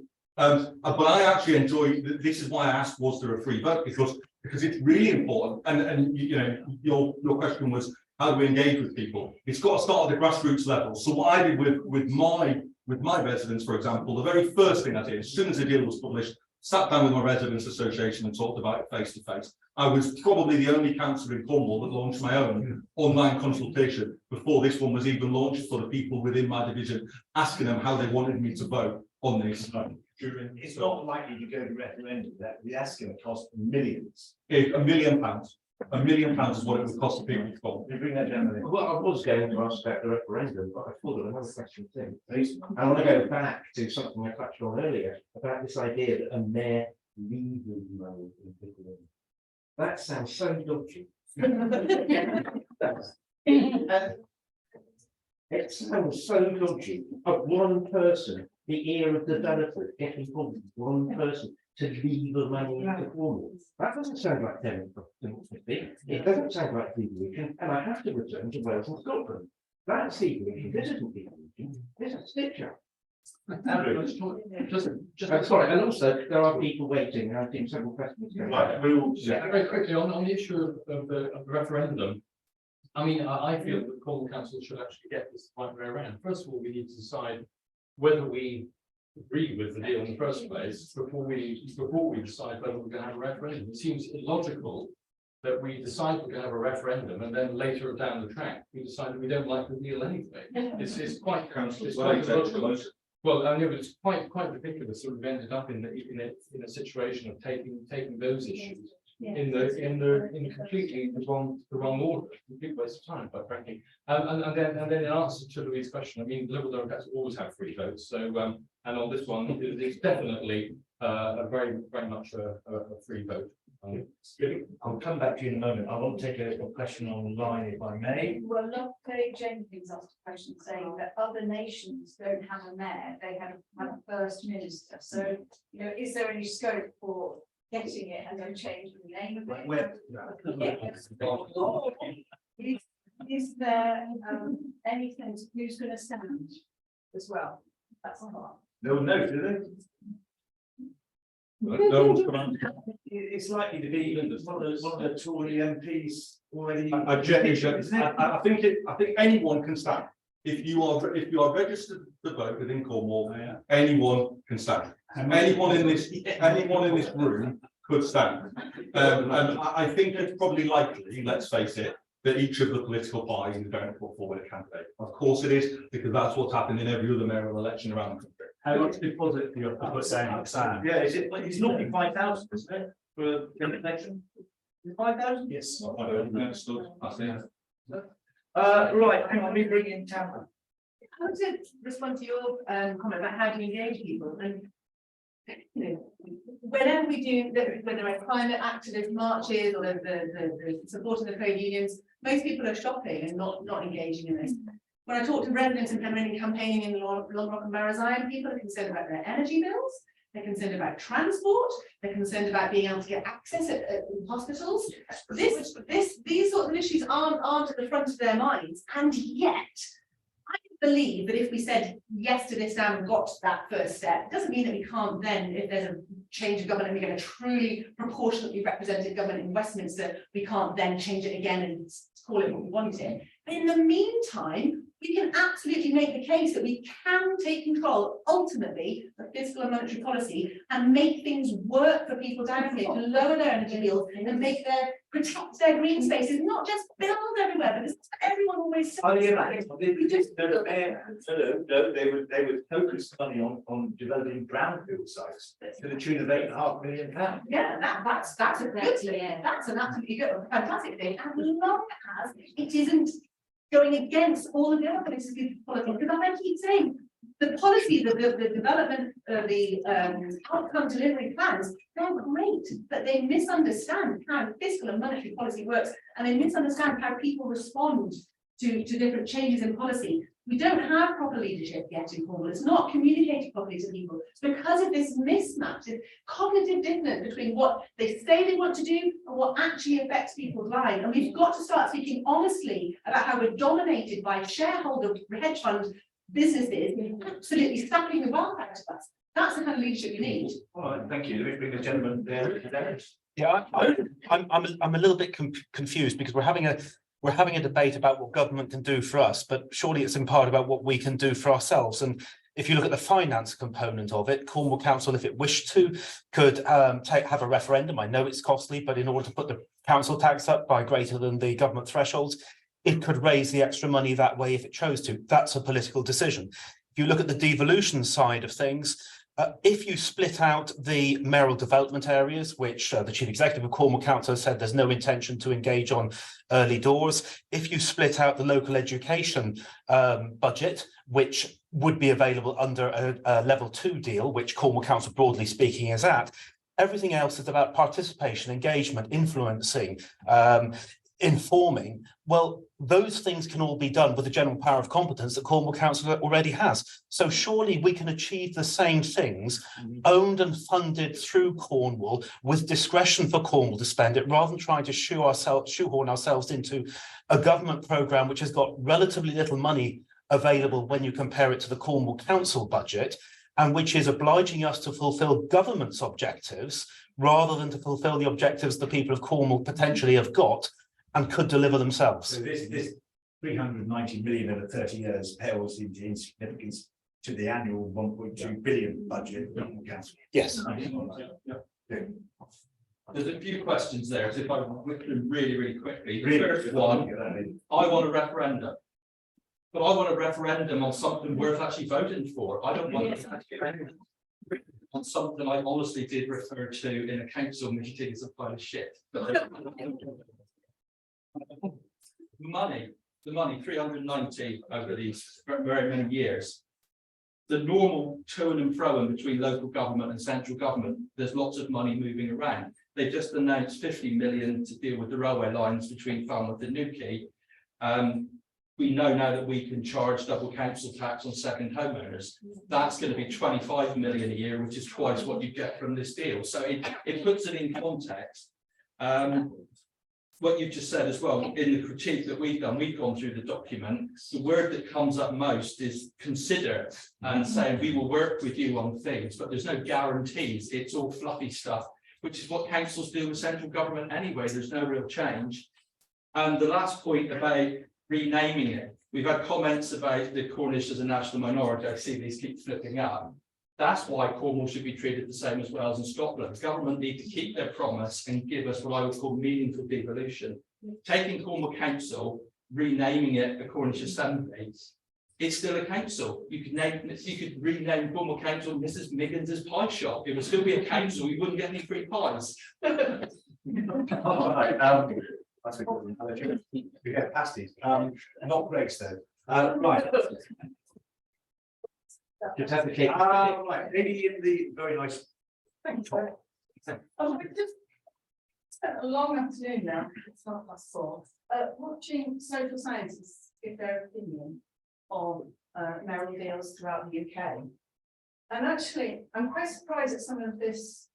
I know some of you weren't here, but we got a lot of positive messages from you social scientists about mayoral deals, that it's not be all and end all of anything. And Andy Burnham apparently got the deal and went straight into negotiations again to raise the money. Now he's a Labour leader, so they saw the benefits of taking a mayoral deal. And I'm an XR person, and I've been chanting this on the streets. Let's follow the science. Let's hear what the scientists are saying. And the scientists today said to me that taking a mayoral deal isn't all bad, and there's some good going forward. And I know we are likely to have a new government in the next few years. But what I want to ask you is, did you listen to that science today, and did you feel it? Well, for those who, I can't speak to the ones that weren't here, but for the ones that were in the attention, were you enamoured with the science of it all? They told me what I already knew, and I got really frustrated that no one did a single comparison to what was happening in Wales and Scotland, which is a legitimate model. So you can't compare urbanisation, areas of urbanisation to. I mean, a lot. I don't need a speech. I just wanted a quick yes or no. Really. A lot of the comparisons were with mayors sitting over multi-council areas, which is very different than having a mayor for. Right. Really important. We've already got one authority, the County Burnham has combined authorities over those. And just think a little bit about why the Tories in their defence are trying to force mayors on different places under a first past the post system. Are they trying to preserve some sort of power going forward? Because those Shires, of course, if you look at how Cornwall voted last time, we are more likely to end up with a Conservative mayor who'd been there 4 years when there might be a Labour government. Is there any politics in this at all? Okay, just for those who missed it, Roderick Lawrence, who was the former leader of Wolverhampton, said it's a good plan. Mark Sanford from Westminster said there's no evidence that a mayor does any good. Councillors feel sidelined. Yeah. That's the reality, isn't it? If you get this mayor coming in, we have to talk about the mayor because that's the only deal on the table. You can't have this devolution. You call it devolution. Everyone here probably wouldn't agree with that. We're forced to have this mayor. So people like you is voting for turkeys for Christmas, isn't it? You're going to lose any power you've got. Well, you could say, I mean, it's a strange one. If I genuinely thought I was a turkey vote for Christmas, would I be standing here and defending it? No, of course I would. But I listened, it's been really interesting this afternoon, listening to the experts from, across the country in lots of different fields. And I think the consensus was, there are plus points and minus points. I think that's what I took from it. But everywhere, their examples that they gave is, every example that they used has built upon what they were offered at the start and built upon it again and again and again and made it better and better and better. we could talk all day about what's going to come in 2 years, 3 years, or whatever. But old adage, a bird in the hand is worth two in the bush, is actually a really good one. This is what's on the table. This is what they're here and now. We could dream about the land of fairies. £390 million is not a carrot to make people want it. But what I would say to that is the plus point is £390 million. Some would say the minus point is having a mayor. I think actually changing the name of the leader of the council to the elected mayor of Cornwall is worth £390 million of anyone's money. Like surely. I was just going to make the point. I mean, if you go back to my, I was talking about most of you was here direction of travel. I.e., if you said this is a step towards a Cornish assembly, and there was some cross-party consensus about that, you may be able to sort of push this through. But this is an issue I'm going to raise now, which both Liberal Democrat and Conservative councils have fallen foul in Cornwall. As soon as you get a majority of councillors, you create all of those posts in your cabinet. Now, at the moment, the Conservatives, 37% of the popular vote of the last election. It'd be really good, actually, if 2/3 of the cabinet stood down and you had other members of Cornwall Council in that cabinet and you were working together to do it for them. Well, scrutiny chairs, I mean, we're the first ever administration ever that's ever given a chairmanship to another party, ever. But where's the decision? Where are the decisions taken? The decisions were taken in cabinet by the leader. The classic example was the Royal Cornwall Museum, and that decision was taken by one person. Okay, lady there. One thing they just mentioned a lot on that paper is affordable housing. Another thing that's not mentioned is social housing. Now, we are losing a lot of our families and young people that are actually being exported out of Cornwall to houses in Devon, in Exeter, in Bristol, and also being told that they have to pay for this accommodation if they're working, but their work is in Cornwall. We're losing our young people again, like we did in the 70s. There's a huge deficit, particularly of young males. Most of my contemporaries, their sons all left Cornwall and they will not return. Families are going through trauma, they've got no homes to go to, with lessons car bunkers, of boxes set up in car parks with security guards for the single people to live in. They can't have families because they can't live in there. They have to go in and out of security. The whole demeanour and the whole way that everything is structured is making people feel so that they've got no self-worth, there's no dignity in what's happening down here. We can't wait to have a mayor to leave the money up to sort this out. We want this sorted now. You've been in power long enough. Why are you leaving the people of Cornwall in such a bad way? Why haven't you sorted this out? Don't think we'd have long enough to answer that.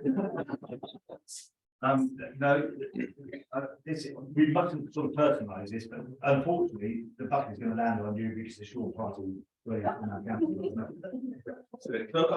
course it is. Of course it is. And all of those things, we've got, huge, trying to make inroads into a number of these things, which have developed over years and years and years. These have not just, come along in the last year, the last 18 months or whatever. The housing issue has been developing for 20 years, absolutely. And it's going to take a lot to shift that. But, if I can give an example, we've got a load of really exciting businesses and industry coming to Cornwall, whether that's floating offshore wind, deep geothermal. And I was talking to a gentleman sat there actually, just over coffee. What does that mean? We have to be able to ensure that our young people in Cornwall are the ones that are in the best place to get those jobs, and we do that through education. And and one of the things that comes through this, for example, now, from April next year will be the adult education budget. So some of our people that don't work in those industries can retrain and get those jobs, which are not in the hospitality industry. It's too much of it. All right, thank you. And just make sure your wind farm goes out the strongest. We'll see what the reaction is there. Right, gentlemen. Yeah, I just wanted to continue the gentleman's point about the way that the cabinet structure works. When if you get a mayor that then just basically packs it with their own party, but that's essentially what happened in Bristol. Sorry to say it's the Labour mayor that did it. That and that they've now had a referendum, which is basically to reverse the mayor. They're going to get rid of the mayor because they're going to go back to a community system because it isn't inclusive. And it was the Lib Dems and the Green Party in Bristol which pushed that. And the reason that would happen is because there were, although there is significant representation, significant vote and councillors of both Green Party and Lib Dem. Green Party now the largest party on Bristol Council. They didn't get any of the seats on cabinet, and so basically they pushed for a referendum to reduce it. So I think if we do a mayor, I'm not sure whether we do, but if we do, it's absolutely critical that that government structure is made proportional at the next layer down. That's a good point. Would that ever happen? Well, I'll come back to it. At the moment, we've got the Conservative group, which is the largest group on Cornwall Council. If we get a mayor of a different sort of flavour, and they packed the cabinet with just their own, the Conservative group would still be the largest group. And if we didn't do cross-party working, if there was no cross-party working, it would be very difficult to get any vote through council on a majority decision. It's worth saying that you have just over half the councillors, right, elected on 33% of the vote, and none of the cabinet seats. Sorry, you have all of the cabinet seats. And that's always been the case. The party or parties that form the administration have always had every single council. Now, whether or not that's right is, like you say, a matter for debate. But I genuinely think that actually that this genuinely encourages cross-party working, because it has to, because otherwise it'd be mayors losing votes in the main chamber and all sorts of stuff. Right, they did in Bristol. Yeah. Andrew, you want to come in? Is there any of the students that want to get involved in this debate? I'll come to you in just a sec. Yeah. So there's one strength. There's one I'll see. There's one strength in the deal, and that is the proposal that the chairs and vice chairs of the scrutiny committees of the council shall not be the party of the mayor. And I have to say that only one that scrutinises. Okay, the one that scrutinises the mayor, so I was less good, but certainly the principle of doing it. Doing that for once would be a good way of taking forward. I think this way of doing things. I mean, in fact, it's not just Bristol, or they have rejected a mayor as well. And I just think that we're becoming distracted, and the big concern with everyone mentioning the £390 million, and there's a full range of discussions going on between the council and government. A lot of conditional discussions. Very little of it is actual devolution as such. And as I said at the start, what concerns me is, in effect, we're being told that the government and the leader of the council recognise that Cornwall needs and deserves this money and the ability to be able to address these issues, but is prepared to be so, if you like, childish in a sense. If it's here to say that Cornwall has the audacity to reject the mayor, then it's prepared to deny Cornwall what it is, on the other hand, is saying it needs and deserves. And I just think that is just not the way of going forward, and it's fundamentally, anti what devolution is about. Andy, thank you. A couple of comments coming through. We've tried to get probably some of the comments coming through are repetitive. One that's come through. Yeah. Do you want to say it quite loud? It's very hard to bring you in at the right time, because their comments as much as anything. So this one is, how can Cornish have a mayor when nations don't? How can Cornish have a mayor when nations don't? Yeah. Round of applause, one person there. Quite a lot of people, actually. Yeah. We're just scrolling through this because it is good. I'll come back to you in a moment. The student, if I may, right back. Thank you, everybody. I think it's been well balanced. Thank you, Lawrence, for being a great facilitator. I'd like to ask, I think we focused on kind of the mayor and the council, and this very kind of, if we're looking at it as a hierarchy at the top, and I wondered what any of this, the difference is to a local, because I've lived in Cornwall for 22 years. There's a lot of talk about adult education, but I know when I was in school, I was basically told, don't aspire. I feel lucky to be here at university because I studied in a Cornish school, when I've got colleagues, fellow students who are saying, well, it's just a given, isn't it, going to university? So where's the focus on other education? And also, what I just feel like we've been talking all afternoon as though we're effectively renaming the leader to the mayor. The finance benefit is nominal. So what's the difference of any of that to locals other than a name change? Really? But if it came to a referendum, it may not. Yes. How would you vote? With the current deal being proposed, I vote against. Against. And I just wonder how many of your fellow students would be the same. Is there anything here that's this debate? Is anything here persuaded you to think, actually, this money and this new way of devolving powers from central government good? Any of you? It doesn't strike No. me as in any way sufficient. Say again? It doesn't strike me as in any way sufficient to problems Cornwall's facing. I'm not from Cornwall, so I don't even think if I end up working here, I should get a vote, but sort of can see myself disappearing off up country because there is a lack of jobs and housing for young people, but I can't see it making any much, like, it doesn't seem to be clearly a good thing. Obviously, if we got one of the people that I like as the mayor, I do think people, they would be able to do good stuff with it, but I also think an equal amount of bad stuff could be done with the mayoral position. I don't think that creating a position with more powerful one person or more powerful politicians who are basically already in charge is a good way of guaranteeing Cornish problems get solved. Okay, that's a really interesting point, isn't it? Now, I'll bring you both in. Why we don't need a mayor? If you're saying we don't need a mayor, don't give that person too much power, because they're not going to solve housing and jobs and all the things that the youngsters want to stay in Cornwall. We've clearly got a lot of problems here, like we absolutely have. And I take the view we need absolutely every tool that's in that toolbox in order to try and address those issues. Maybe having a mayor or having this £290 million is not going to be the be all and end all.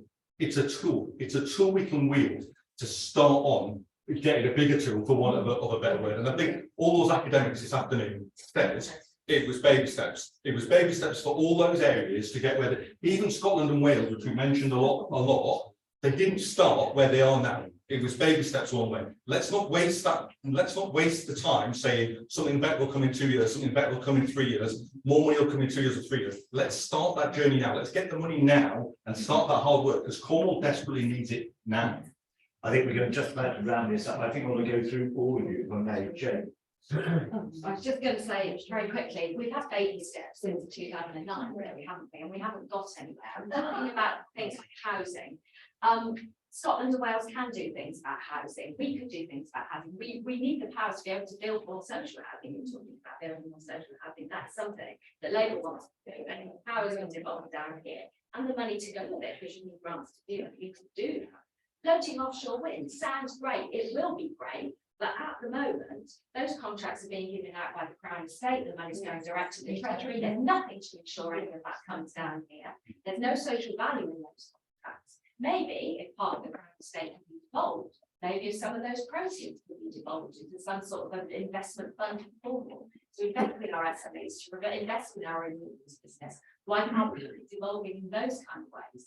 So this is just a mayor and a bit of money. We could devolve so much. Let's think one. Okay. Dick. We're basically rounding up. Yeah. This will be my last round. Next one. No. In this room, I'll get you outside. We had issues. We talked about education a second ago. There are really significant issues. Part of the area I represent, I'm actually chairman of a community centre, which is also a training centre that does various courses. They are mostly adult courses, but we have had some initiatives dealing with needs, that's younger people not in education or training. And recently I've been doing some fundraising and I've been clarifying the stats. The community that I represent, which has a training centre within it, is in the lowest 3.5% of the country when it comes to outputs on education. That is how bad it can be. But I think the point I would like to make to close on, it's about, Louis was talking about his toolbox. What we need is to have a really much bigger toolbox than the one you're asking for. So we won't argue about toolbox sizes. Sorry, it's not that funny.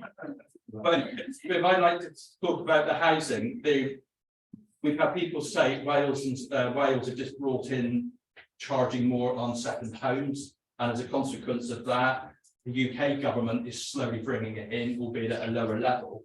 I'm really disappointed in Wales. They've had the power for donkey's years. They could have done that a decade ago and they didn't. Here in Cornwall, though, we could have done. Now, we have to comment, this problem's been building over 20 years. It hasn't. It's been building over 50 years. It's been getting worse year on year on year. And now it's got so bad, everyone is saying, we really need to do something about it. Whereas a lot of people, I can remember going to the campaign launches 25 years ago at Perranport when I was still a student. And you know, I really believe passionately, if we had the powers, if Cornwall had been devolved the powers, this is an example of something we actually would have done very, very quickly. But because we didn't have the powers, we're waiting on central government to do a half-hearted job 25, 30 years later. Dick, thank you. Getting a comment online. We're trying to get as many of these comments as possible, but hey ho. Sorry, this is the Council of Law. Housing policy is involved in Scotland and Wales. Why not? Okay, housing policy development, Jackie. No. James, James, sorry. Is Jackie still? On pancakes. Right, let's hear if I know. I'm genuinely absorbing. I wasn't able to be here earlier, but I've been absorbing. You think the key thing is let people decide. They have a referendum, but we need the balanced information, right? And for me, there's a huge big if.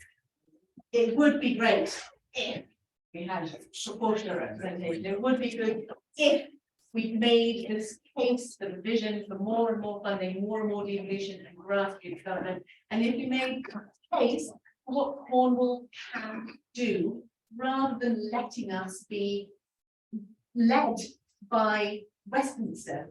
So yes, put it to a referendum, then I hope the rest of the Cornwall Green Party agree with me, then we might decide what we do with it.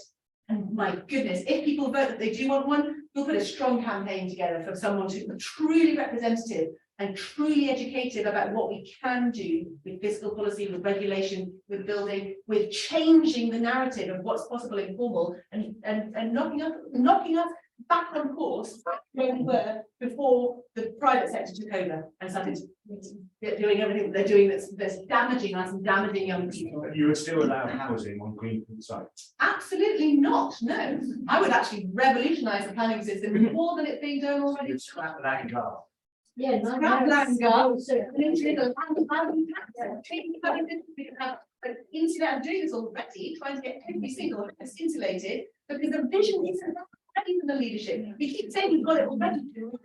Vision about what makes us healthy, what makes us live longer, what reduces our health inequalities, what really empowers young people. I just my teaching job down the road at Henry College, where the children are given fantastic opportunities, but they don't see that represented in their Tamsin, thank you. And finally, Andrew George. Summing up. Okay, well, just first of all, comment on the housing question, then so on. With regard to housing, it's a really important point. I mean, obviously, it's one of the big issues in Cornwall. I've been campaigning on, as you know, for decades, literally. And what frustrates me is that for those who read the book called Crossroads years ago, that we were warning then, 30 years ago, that actually the planning system was based on a load of assumptions and wrong-headed, policy. That in effect, what we have at the moment, for example, under the local plan is 52,500 houses, which have been top-down imposed on Cornwall, and 7,500 of them the Conservative government told we had to take because of the rising demand for second home ownership. And the problem is that if you set a planning and housing policy which is based on supply, so you're setting targets, if you like, for delivering supply of housing rather than addressing need. The whole idea is that building homes is a means to an end. We should set targets to address the end. That is, we should be reducing the need within the area. Okay, that should be our target, and that's what planning and housing policy should be about. Instead, what we had, I warned the Tories 12 years ago about the tax loophole for holiday homes. What's happened? £385 million of taxpayers' money has gone into the pockets of second homeowners here in Cornwall in the last 10 years. And that needs to be closed. They're talking about closing it, see whether it happens or not. And whilst at the same time, less than half of that amount is going into social housing, into first homes for locals. So those are the issues which we really do need to address. So the problem we have with this proposal is, yes, it's baby steps, but it's baby steps in the wrong direction. Okay, it's baby steps in the wrong direction. We should be working towards the Cornish equivalent of a Welsh Assembly. The one good thing which I think the Conservatives have done by proposing this is they've provoked a debate and they've caused people across party. I think what we now need to do to think about this and to galvanise and if like gird our loins and agree what kind of structure we want in fuel going forward. These are the dog days of the Tory government. Whatever happens and we decide now, it's going to be succeeded within the next 18 months anyway. And therefore, I think it's really important that now we need to push this nonsense aside, the devolution deal, the bribe and everything else, get rid of that, and then start working together for a better way forward for Cornwall. Thank you very much. Yes, really, we've just scratched the surface here. We'll do another one next week. Yeah. I mean, obviously the clock is ticking. I hope all of you feel engaged enough to have your say, because every vote is so important. I know that in 2009, when we had the unitary authority, only something like 22% of people in Cornwall voted. Some didn't get the chance. And that got rubber stamped. So it's important that we do use our right to vote. I thank all the organisers for inviting me and a wonderful panel. Could we have a round of applause for our panel?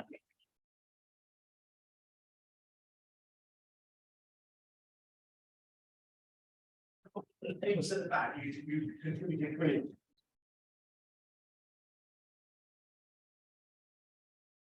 Mr. Reid, thank you.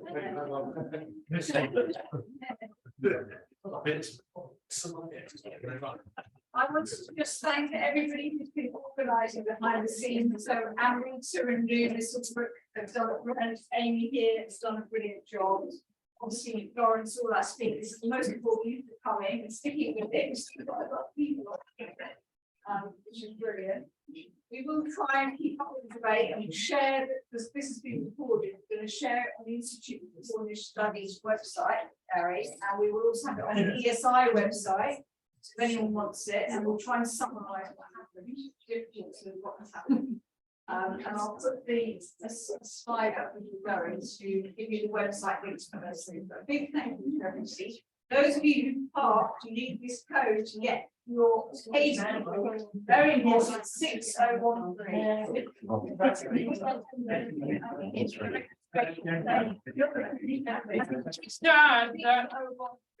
Just to add that on this later this month, Friday the 24th, in this room, we'll be continuing the discussion with the Institute of Cornish Studies, Cornish Democracy Unit, hosting a discussion on governance and identity. And we've got Professor Chris Carter from the University of Edinburgh coming down, talking about how Cornwall could perhaps learn from the Scottish experience.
That's